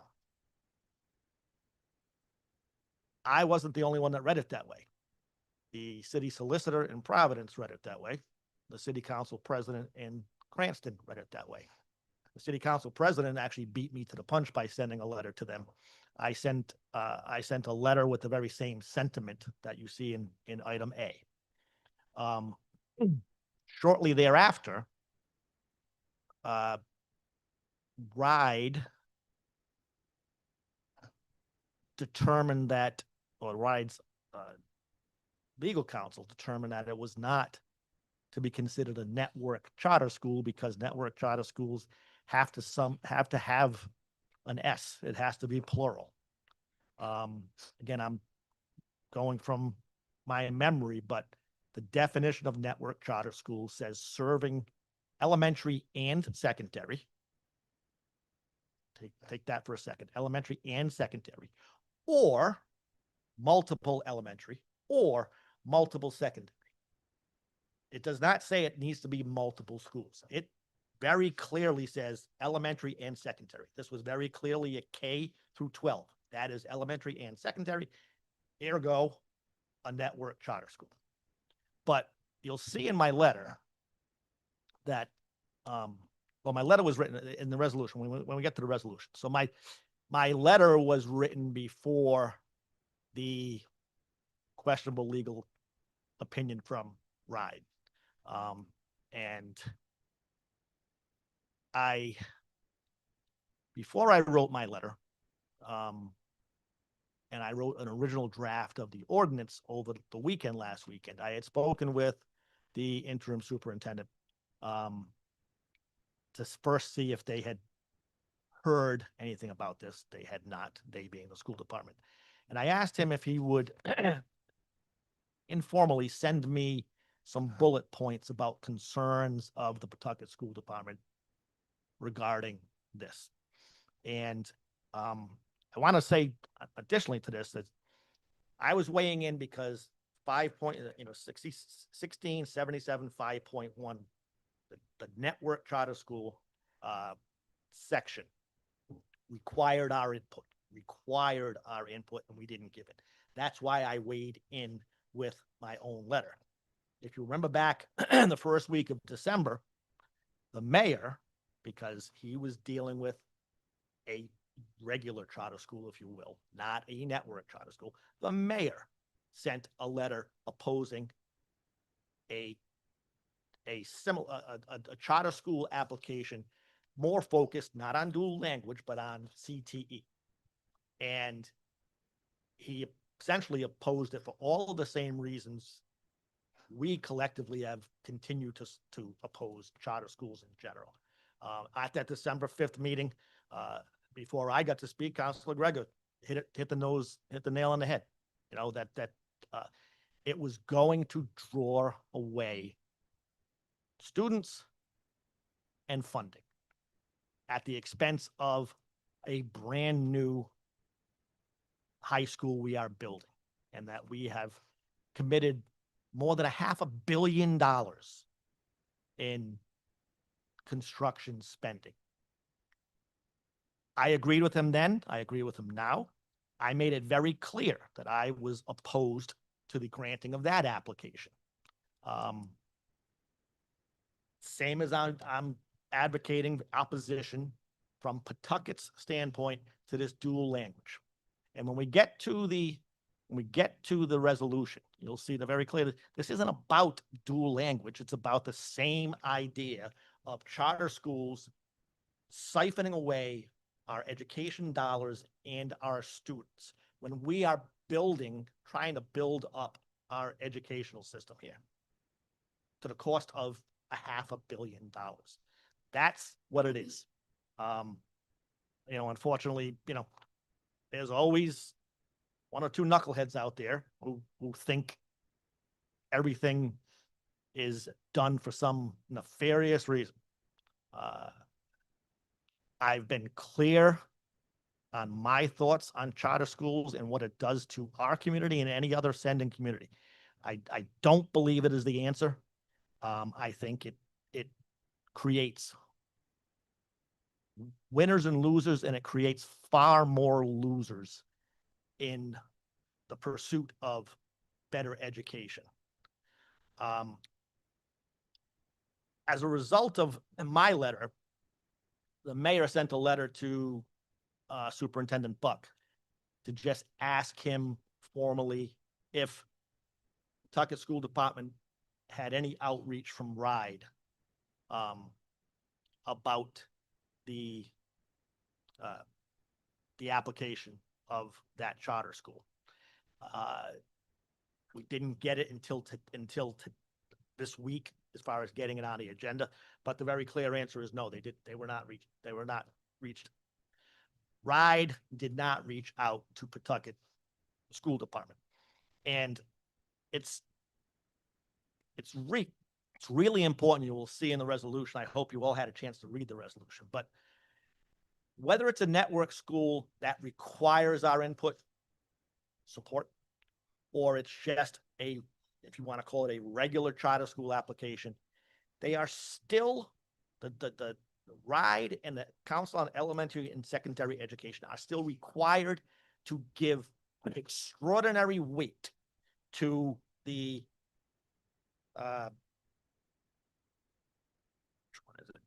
extraordinary weight to the impacts, both fiscally, educationally, on the sending communities and their students.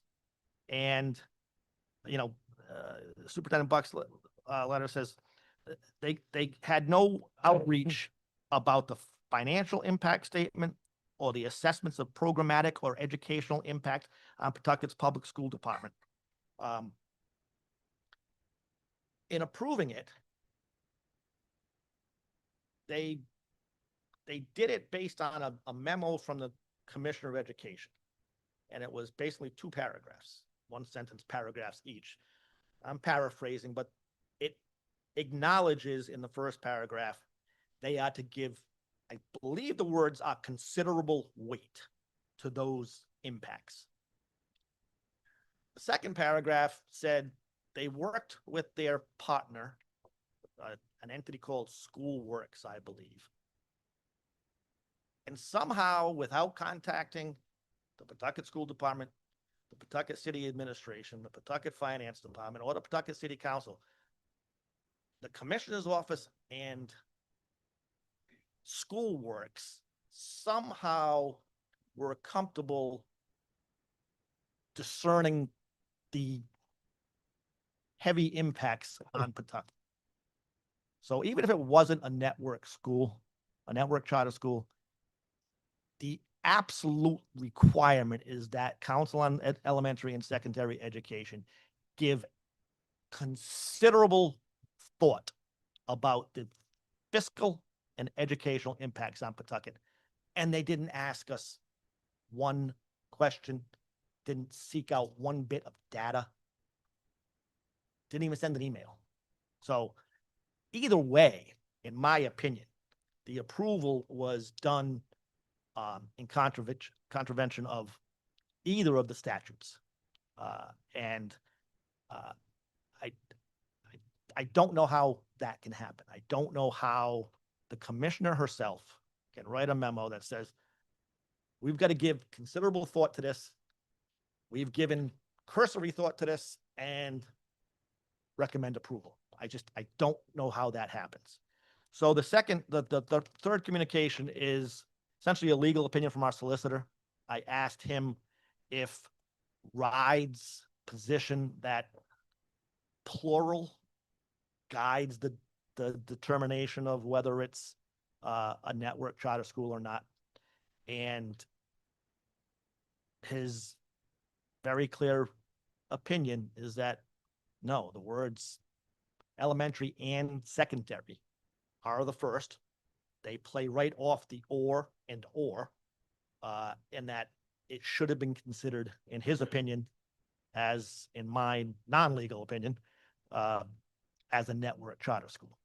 So that brought us to the resolution. I said I had written a resolution last weekend, and I kind of had to rework it, almost rip it up entirely because of Ride's position that, you know, an S at the end of school is all that matters. So that's how we got to where item 9 is here, the resolution. I do hope, I mean, we got it to, and again, we were working on a deadline last week. Normally we could hold until Monday of this week to post our agenda, but we had to do it by Friday of last week because of Martin Luther King Day. So time was kind of the essence. The resolution kind of is written as an either or sort of timeline. So hopefully you got it on Thursday or Friday of last week, and we're able to read over it. I'm asking for your support to pass it and send it along to them. I understand I don't find it to be controversial, but if anybody does, I understand. I know Councilor Codere recused herself because it involves a fairly close family member. So that's why she's not sitting in. And I had a whole discussion with her. No need to have family animosity over something that's going on with this. So, anybody have any discussion about the 3 communications or? I definitely have some, but maybe I'll reserve it to, let's put the resolution on the floor because I'll be referring to that as well. So I think for housekeeping purposes, maybe we put the resolution on the floor and then we can go at it. We already have this on the floor and. Okay, I wanted to give a thorough explanation of how this played out and how the resolution is now before us.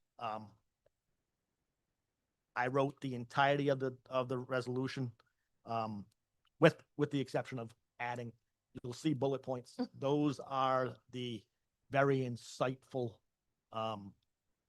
responses from the interim superintendent. I asked him on Friday, he got it to me by Saturday morning. And it was literally exactly what I was thinking, but exactly what I expected and hoped we would get. So I incorporated his wise observations and thoughts into bullet points. Other than that, every word is mine. I thought we needed to take a stand as a body. So, Number 9. Number 9.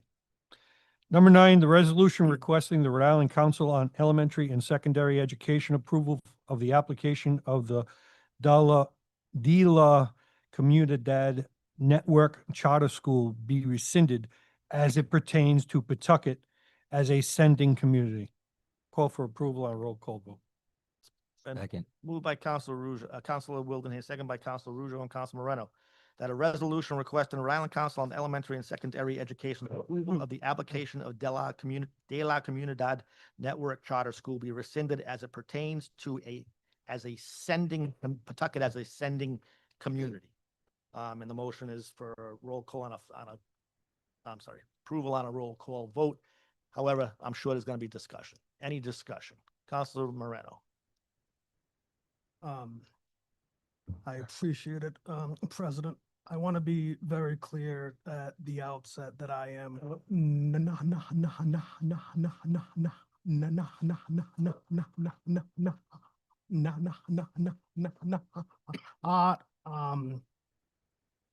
anti-school choice, and I am not opposed to school language and I am certainly not opposed to career and technical education. In fact, we are actively investing in all of these areas. The concern I have tonight is not about what kind of school it is. It's about how the choice was made. Ch- Charter schools are publicly funded, but they are not municipally governed. And when students leave the school correct, our municipal tax dollars follow them, even though our fixed costs remain. This isn't philosophical. It is a fiscal reality. Having previously served on the school committee, I've seen this firsthand. I recall substantial annual payments leaving the district to support a charter in hence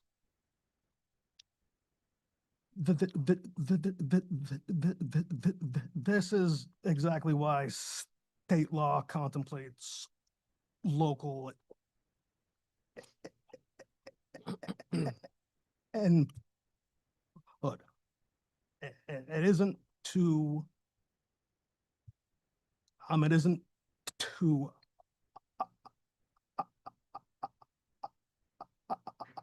obstruct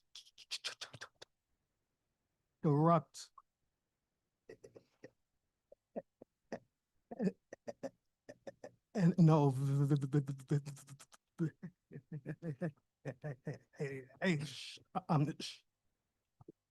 shin, but it is to ensure coordination, transparency, and fiscal responsibility. In the case we have here, the city council was never asked to weigh in without a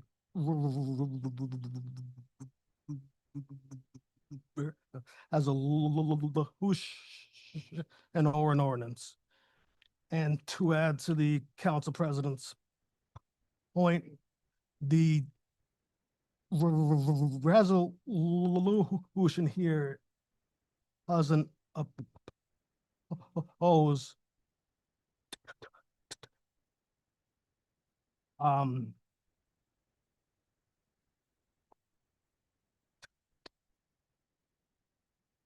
will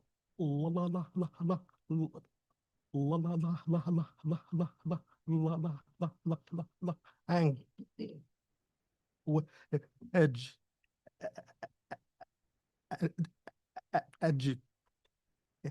education, and it doesn't oppose CTE. We are expanding in all of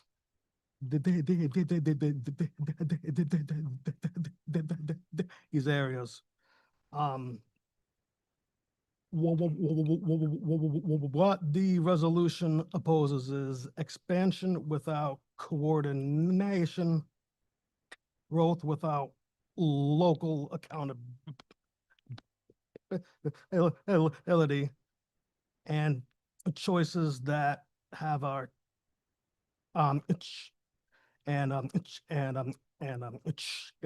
choices that could impact our taxpayers without having the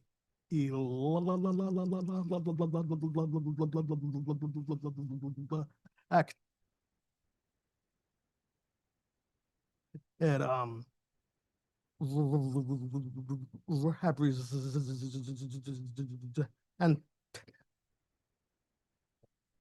and is having any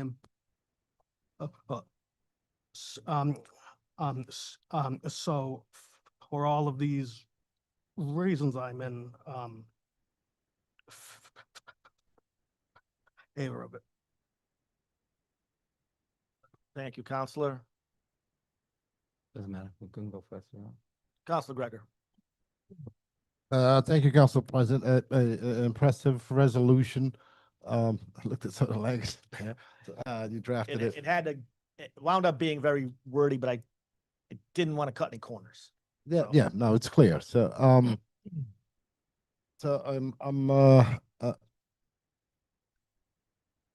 for the same reason, we previously articulated regarding the technical school affecting Pawtucket's ability to properly, and the children benefiting from the dual high school. This applies here equally, and we don't want to lose students when we're investing. We already committed a significant amount of money, just to lose it, not be able to provide a proper education to our children and losing our kids. And Rick, the only thing is that I'm a tactile person. I would really, I don't have a copy of the resolution. I have to read it here.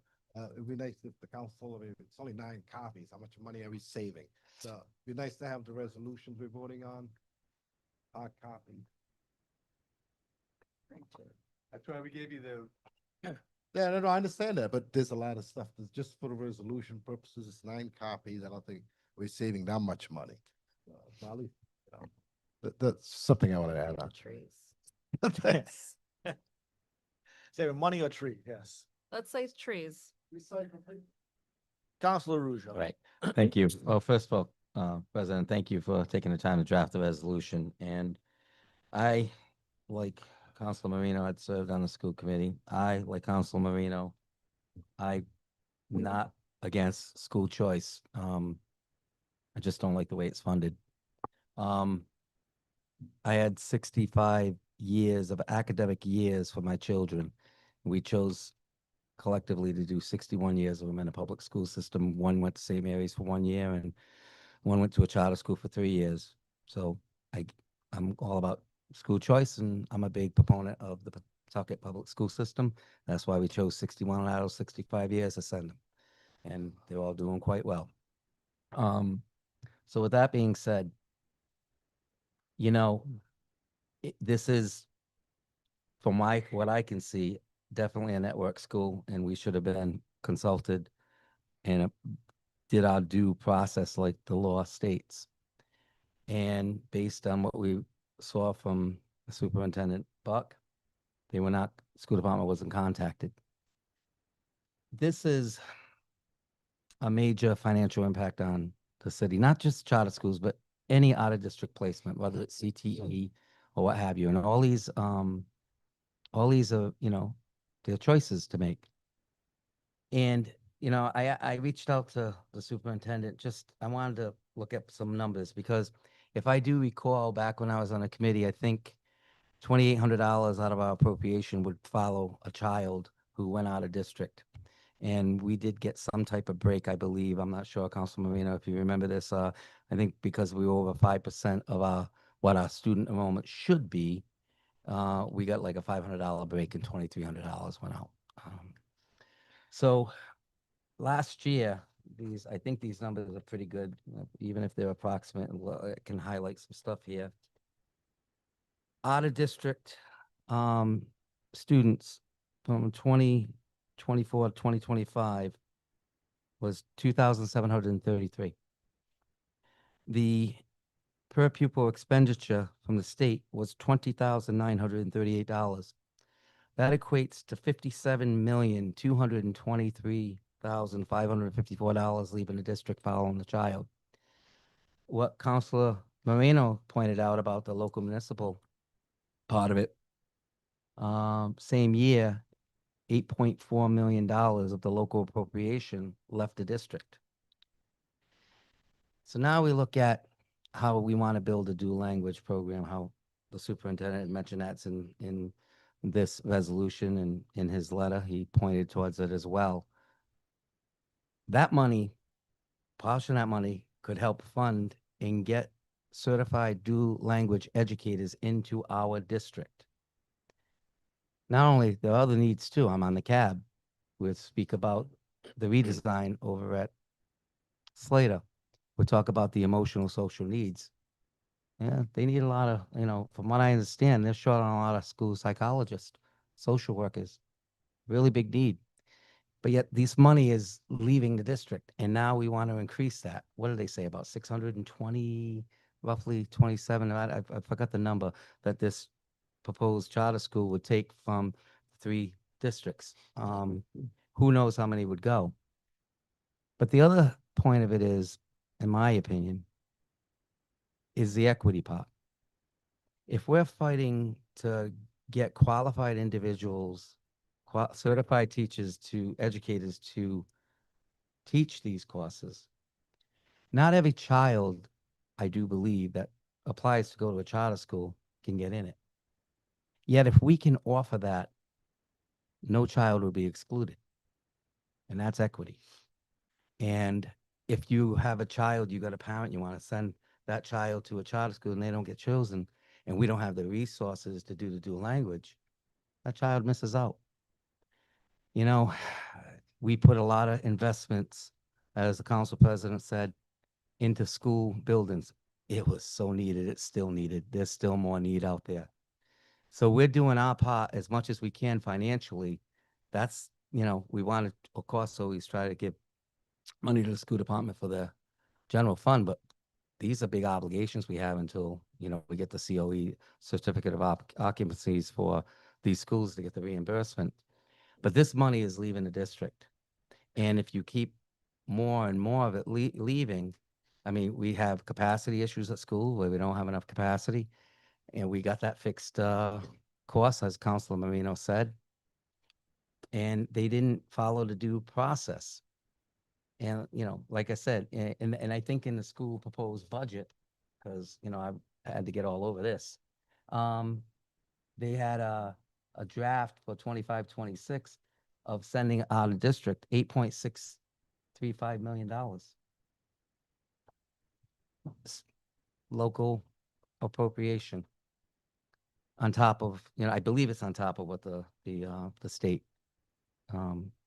follows, the money follows. So, and they're not contacted. The school department administration wasn't contacted about what would this have an effect on you.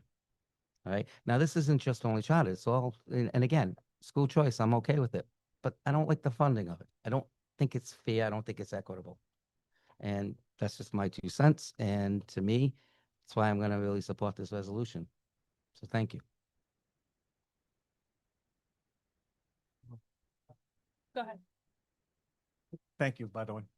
First of all, I applaud the council president for doing all the research on that and putting the resolution. I know that's a lot of work that you put into that, Terry, so thank you very much. I certainly will be supporting the resolution. My angle on it is I'm certainly not anti-education. I mean, I've supported all the fundings that's been going on with the schools in Pawtucket, whether it's rehabilitation or building new schools from scratch. So again, no one can say that I'm anti-education, but I agree with Council Ruggio. It is a funding issue and it's an equity issue. I guess my pet peeve when I look at this and what upsets me is the position that the Rhode Island Council on Elementary and Secondary Education took on this. I mean, to me, they overstepped their boundaries. They didn't follow the proper procedures and processes that were in place. I'd like to know, in my opinion, like I'm asking, and I don't know what the answer is, who monitors them? Who allows them to go roughshod? And I haven't used that word in years, but I kind of looked at it on my phone and it just seemed like it was appropriate that what their actions right now, they're going roughshod, which the definition of that, it means ignoring the rights of others and opinions of others. And to me, that's what they've done. It's been sheer defiance on this council on elementary and secondary education. And I'm glad that we're taking a stand on it because they're not being accountable by what they're doing right now, that council. And so we have to at least do something and put our position out there. And I think it's a correct position. It's a proper position. And hopefully they understand that. And hopefully somehow we can change things on this, what's going on. But I do applaud what you did, Terry. And we need to at least take a stand. And I think that's what we're going to do this evening. So thank you. If I may, just a few words on this. I'm voting in support of this resolution because the process matters, not as opposition to parents looking for a type of education that is different to what we're used to, such as charter schools or dual language education. As someone who is bilingual, I understand the value and the long-term impact of dual language education. It has benefited me for as long as I could remember, and it's a privilege I wish for the kids in Pawtucket. Supporting our public schools and expanding dual language opportunities are not mutually exclusive. What I strongly oppose is them moving forward without a transparent, inclusive process that engages our community and completely dismisses the requirement by law for written local support. I think the Pawtucket School Department, the mayor's office, the city's finance department, this council, along with parents and educators, all deserve the opportunity to review proposals, ask questions, and provide meaningful input, especially when these charter schools come into our city. Any school seeking to serve Pawtucket students should be willing to understand the challenges facing our public schools and work collaboratively with our school district and city leadership to our shared goal, providing the best possible opportunities for our students. Again, this vote is about process, transparency, and collaboration. It is not a rejection of dual language education. It is a call to do things the right way and center our community in decisions that impact our students. Thank you. Thank you. Councilor Stacoviak? I have actually never been a fan of charter schools, because of the narrative of financial impact and all this stuff, even though I feel like I'm not properly educated on it. And I feel like there's something that I need to be more educated about because there are a lot of people who are pro them. So I think I'm missing some sort of connection or bridge there, and I'm continuing to learn about it. And even though we feel like the process was probably not perfect, sometimes a proposal comes along for a charter school that I go, oh, that's a really great idea.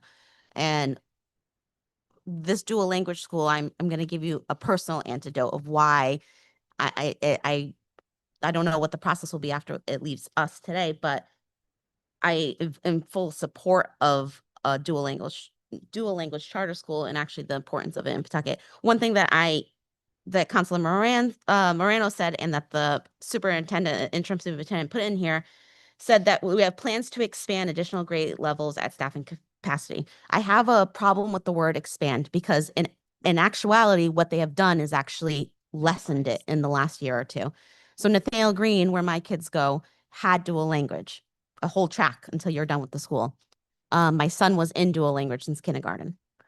This was the first year that he has not been in dual language, and he's in third now because they didn't expand it or plan to expand it. They reduced it, brought it to Baldwin. And now looking through this, I thought Baldwin had the full track of dual language. Now looking at this, I'm like, oh, it's only till first grade. I've seen the positives of dual language with my son who does not live in a home that speaks Spanish. Spanish is not our first language. It is not something spoken at home. And he decided he wanted to be in dual language. We gave them the option. From kindergarten to second grade, he was in dual language. And every bit of teacher meetings we had, every report we ever got, any feedback was he is the perfect example of why dual language is so important, not only for kids that speak it at home, and that might be their first language, but it's for children who don't speak it to have the opportunity from an early on age to learn the language and make it a part of their lexicon that will only benefit them. Not only does it strengthen their brain, and there's like data about how learning a language as early as possible, you retain it easier, and you keep learning it, and it's retained easier, but also how it grows the brain and the capacity for learning, and just like a lot of benefits to learning a second language early on. So it's hard for me. I actually questioned the clerk earlier about me abstaining from this vote because I'm very, very, very torn about this, because I feel like I understand what you're saying. I don't know about the S and the plurals and all that stuff and how it worked out and shook out. But it's so hard for me to say I don't want this in our city because I personally know the benefits of it. So it's a personal thing for me. So I was already questioning how I can abstain for it.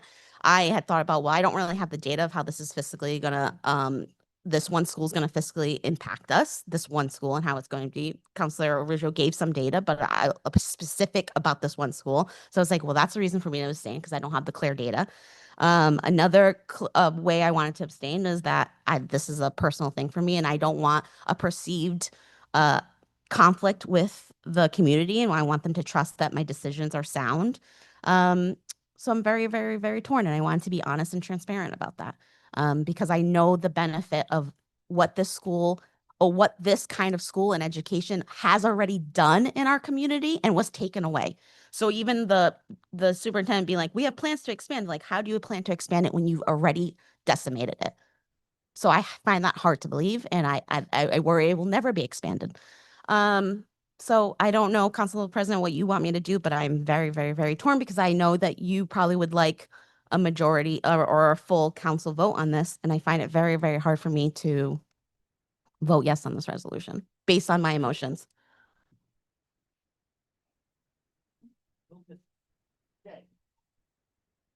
Thinking of you when I was writing this because it did start at Nathaniel Green, right? And it has been reduced or drawn back a bit.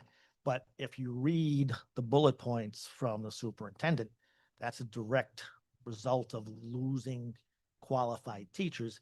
We hope to expand it. Well, the city as a whole, the school department in particular, hopes to expand it. But now going to a small pool of teacher candidates to teach dual language correctly, we would be battling a charter school that would not only be taking 200-300 maybe students at well over $8.5 million out of, and we would also be fighting to try to get qualified dual language instructors. And I think the key that is here is that, you know, the school department and the city council's collective goal is not to oppose dual language, but rather to grow it, just as the superintendent, but to grow it here at home, right? Your child who was benefiting from it shouldn't have to go to a school in Cranston to get it. But if you think it's going to expand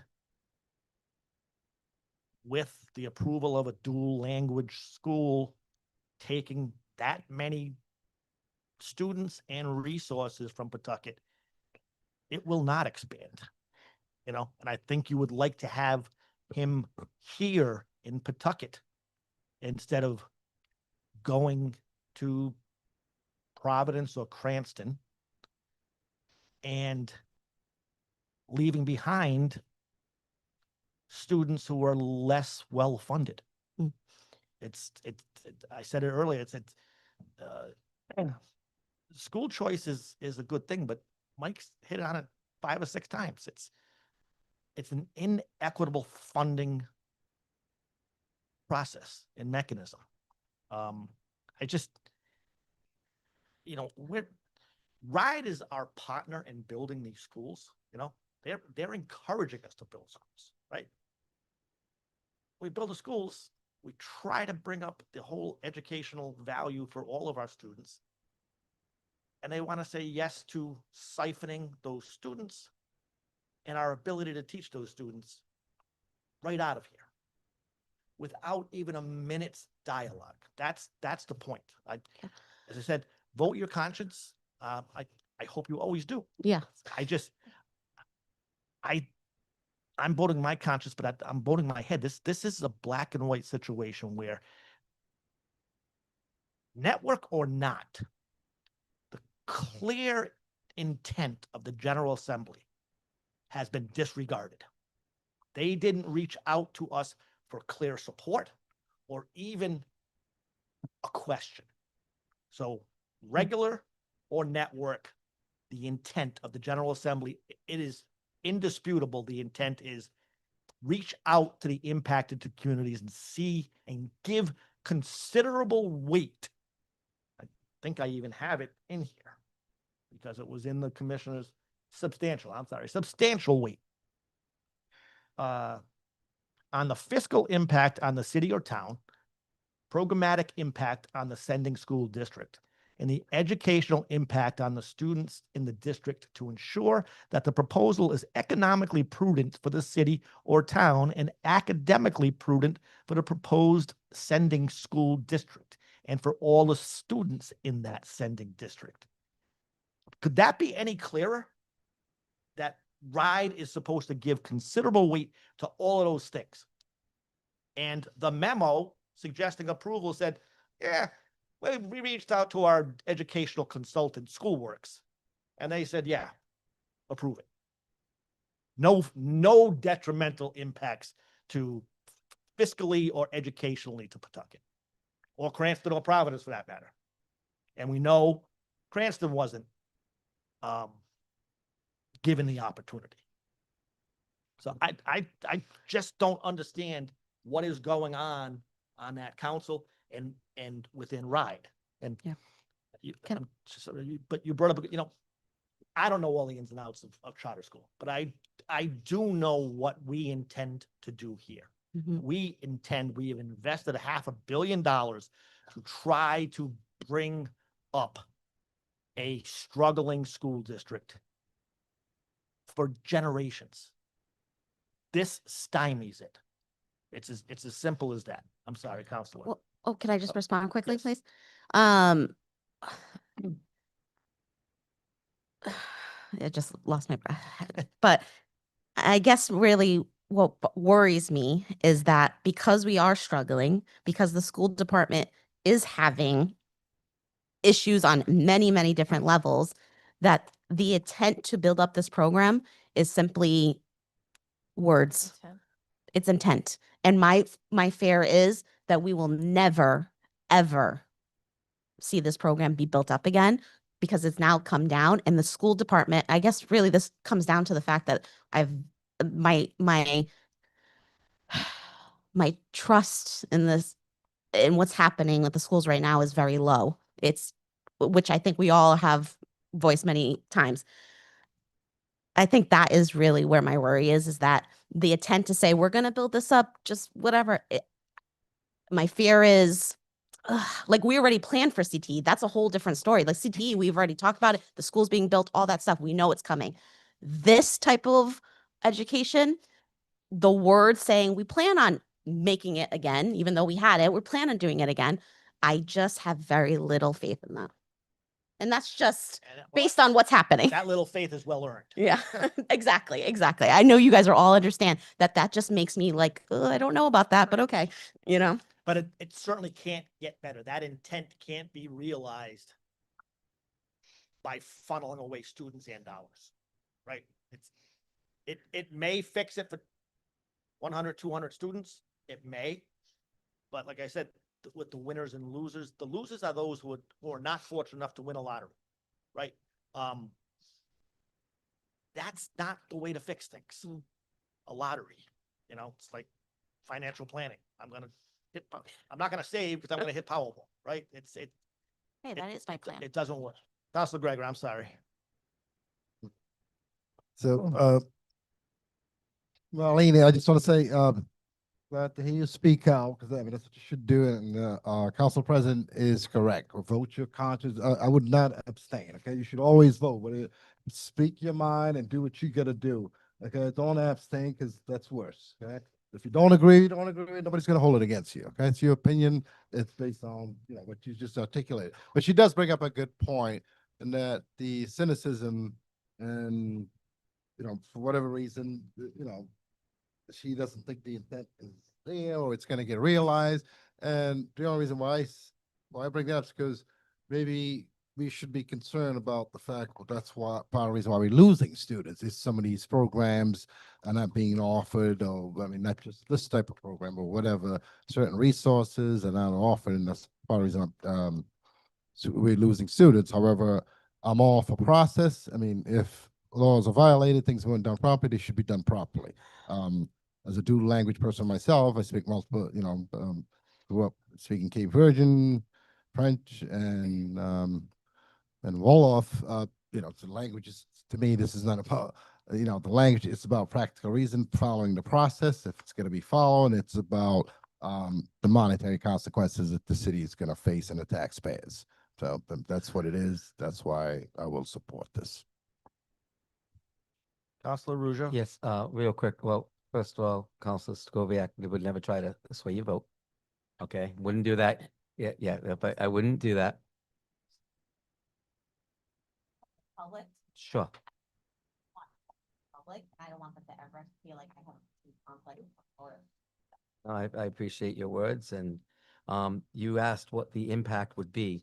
If my math is right, and sometimes it's not right, but I believe I'm pretty good here. I mentioned about $2,800 that we used to send out of the district back in the day. If you do a simple math of the 8.4 million that was in this data that I got based with 2,733 students, not just charter schools, CTEs and what have you, comes out to about $3,074 that we send out for each child of the local appropriation. So the effect would be how many children would go to that school. Now, that number might not be solidly accurate, but I know I'm in the ballpark with it. I got to be in the ballpark. I hope I'm in the ballpark with it. I really believe I am. And, you know, the one good thing about the Unified High School, the children that was going out of district for CTE, they're going to be staying here. So that money will be not, they'll be staying in-house. And so there's some light at the end of the tunnel there. Maybe that'll help with the funding for the dual language program. I remember when the dual language program was there. It was a great program. We have financial impacts, and you got to get qualified educators. And when you're picking from the same pool, that's the big. I don't want to reiterate that, but that's part of it too. So, but the financial impact that this would have, or any other charter school or CTE school, like the New England Tech one, it's about, that's the ballpark. It's about $3,000, maybe $3,100 a child, if this math is all correct. Okay. That's about $650,000 on top of the 8.6. Yeah, That's already going out. So now you're talking about, proposed. you know, 9.2, 9.3 million. I remember that budget was proposed. That's their estimate. I'm not saying that's the solid number, but again, you're in the ballpark with that. And I'm not saying this to you about your, seriously, do anything you want to do. Nobody's gonna hold anything, but you are also on the redistricting committee, right? 200 more students out is going to impact that. We're building the CTE high school in hopes of getting back the students who go elsewhere, who go to East Providence because of their CTE, or go to Davies, right? We're hoping to retain and actually bring back and maybe even attract somebody from East Providence or Cranston or wherever to come to our better program, right? So this will also exacerbate what to do about smaller classrooms, dwindling enrollment. You know, do we have 3 third grades at Nathaniel Green, or is it just 2, or someplace else? So it's, and I know it's all dear to your heart. I get your conflict. I get your, I think it's good advice Councilor Gregor gave you, you know, but vote yes, vote no, abstain. Entirely up to you, and nobody will think one way or the other. Matter of fact, if it fails, nobody will think anyway the other. I thought we had to take a stand here because this is wrong. It's just wrong process, and it's affecting us by hundreds of thousands or millions of dollars, and leaving some losers behind. And I don't mean that in a pejorative way. There are winners, and if there are winners, there are losers in the fight for funding in education. So, Can I say one more thing? Sure. I think when conversations like this come up about what's happening in our district and schools, I'm on the redistricting committee. I was there this evening earlier, and knowing those numbers and all what's happening in the district and the conversations that are happening. I know I really, really hope, because my kids are just starting out in the school district, and this might be the first time ever. And I have one in 4th grade. So what is that? 4 years, 5 years for pre-K and all that. But this might be the first time. Actually, I will say it's 41 years because I went to all of our schools. that this is the first time ever that I went, oof, am I sending should I be sending my kids to public school? And the conversations about our school department, our school district are so important right now, more important than it's ever been, because for somebody like me who is such a proponent of our public schools, like I said, I've never been okay with charter schools because I'm such a stronghold on our public schools. I'm a product of it. That for the first time for me to be like, ooh, I got to think about this a little bit for my kids. I think I really hope this iteration of the school committee, our interim a superintendent, and just everybody that is a stakeholder and makes decisions and isn't, that they understand that, like, for somebody like me, who's probably one out of a lot of parents out there, to step back and be like, what is happening here? I really hope that things, and I pray to things, and this is why I'm on a redistricting committee and I make comments like this about programs that worked and resources that we need, is because it's so important, because I don't ever want to be like, I don't want to go to Pawtucket schools anymore. Sorry, I get emotional about it. But that's why like conversations like this are so important, and I really hope we get our S together. So thank you. Good job. Anybody else? Okay, in that case, clerk will call a roll on the resolution. President Mercer, Yes. Council Ruzo. Yes. Council Codere. Oh, sorry, Council Gregor, Yes. Council Moran, Yes. Council Moreno, Yes. Council Rubio, Yes. Council Kubiak. No. Council Wildenhain, Yes. 7-1. That brings us to the close of the meeting, but I think we're all looking at each other for the same reason. Yes. No, I'd No, like there's two to people. ask that we adjourn in memory of former Councilman Tom Hodge. Yes. He served for 30 years, 30 plus years, I believe, on the city council. Pawtucket native. He grew up, he's much older than me, but he grew up a block away from me on Arch Street. I used to deliver papers to his mother's house in my teens. I went to Tom Tuck's for every one of my proms and for my one and only wedding. He was he was a Pawtucket stalwart. He was always about Pawtucket and his Irish heritage, right? He served for 2 decades with you, Counselor. I'm sure you'll have some words to say, but he was just a big proponent of Pawtucket. He served, I think, 1 term as a state rep from Pawtucket and came back to the council. Took his role very seriously. He was ordinance chair. He was president for a number of terms. Just a Pawtucket centric person. And his wife Jean and their kids, the rest of his family, his brother is still with us. I just think we owe it to his memory to adjourn recognizing his efforts, and apologize if I might have taken something from you, Dave or Mark. The rest of you didn't serve with Tom. Did you serve with Tom? No, but I know him very well. Knew him very well. I looked to him. I looked to council president at the time, John Barry, and to Mary Bray for direction on how to be an effective council person. And he was right in that quartet of valuable mentors. Dave? Mark, why don't you go? Dave, why don't you go first, because I've got something else I have to add. Okay, all right. No, I agree. Thank you, Mr. President, for those kind words for Councilor Hodge. Fortunately for me, it was 2 generations that served with Tom. My father, Phil Moran, had served with him in the 80s. And then I certainly served with him, like you said, for about 20 years or so.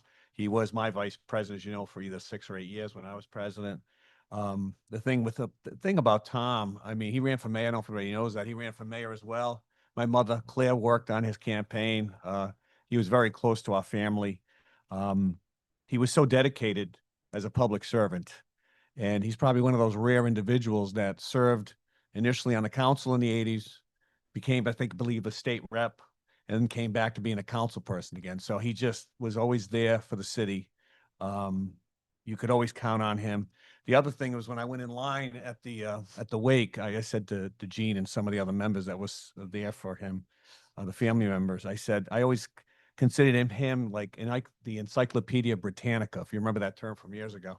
I was always amazed with Tom that we'd be sitting at these meetings, and if we were talking about a procedural thing or an issue or something that was in the charter, he could quote it like as if, you know, he might have read the Bible or anything else. I mean, I don't know if he studied it for his whole life or not, but he would say so many different things about a charter. You know, he just mentioned the charter. He would just come up with something that we discussed. Like, we're not sure how we want to deal with this. What should we do? And he'd always jump in and say, well, the charter says this, or the procedural should be this. And he was pretty much on target. And he always, it was just a great resource for us. And again, like I said, be sadly missed.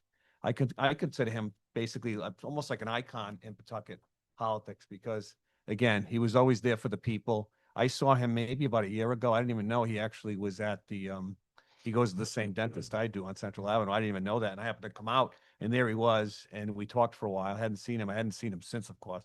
But yeah, we had a great conversation. It was good to see him again. He was starting to tell me that he was having some health issues and stuff, and he didn't look as healthy as I'd seen him in the past. But it was great. At least I had a chance to see him. And I know we were talking about hopefully trying to visit him when we found out he was in hospice. We didn't get a chance to. But again, I love the man. He was a great politician. But again, he was a public servant, really not a politician. But he loved Pawtucket, and like you said, the Irish heritage.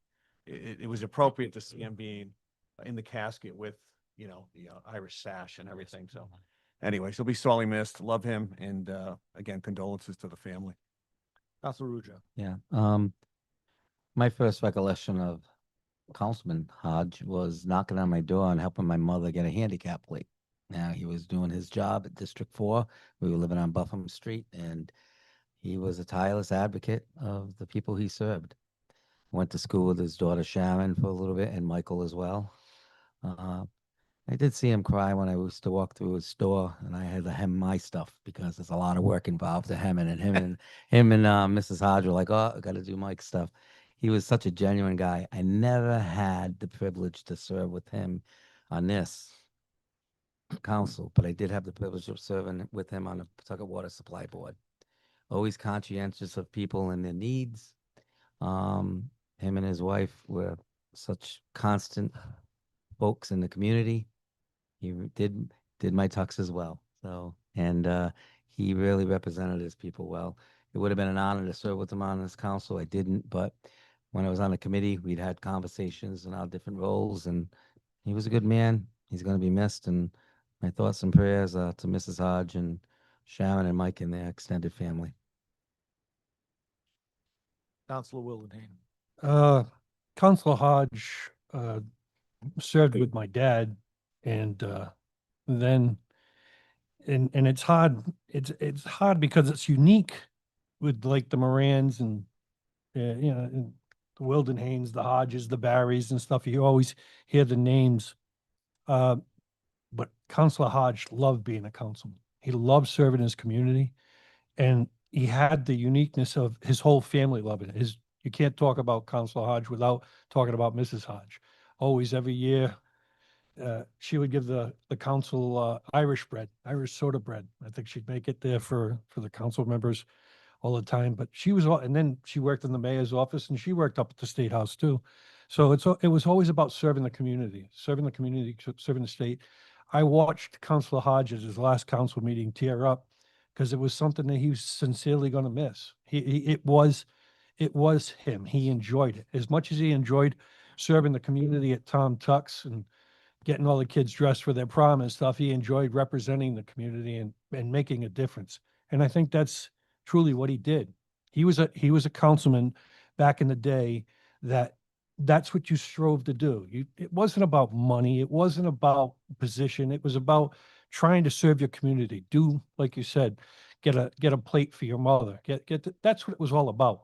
Picking up somebody's trash and having it picked up and doing a service for them. It was always that way. And that's what I'll always remember about Council Hodge. And he and Council Moran will be in a unique position of 35 years because the rest of us are not going to do that here. I can guarantee you all of that.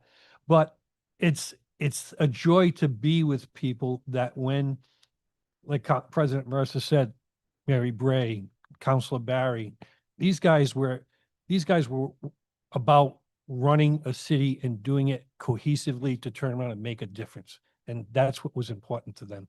And it's nice to see that.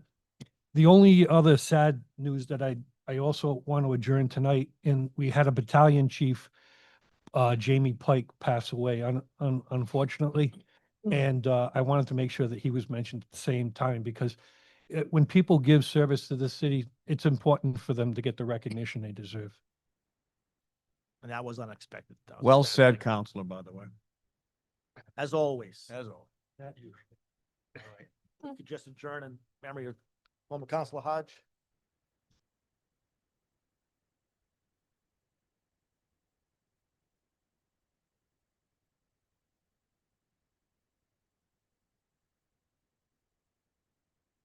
Thank you. We are adjourned. Thanks, everybody.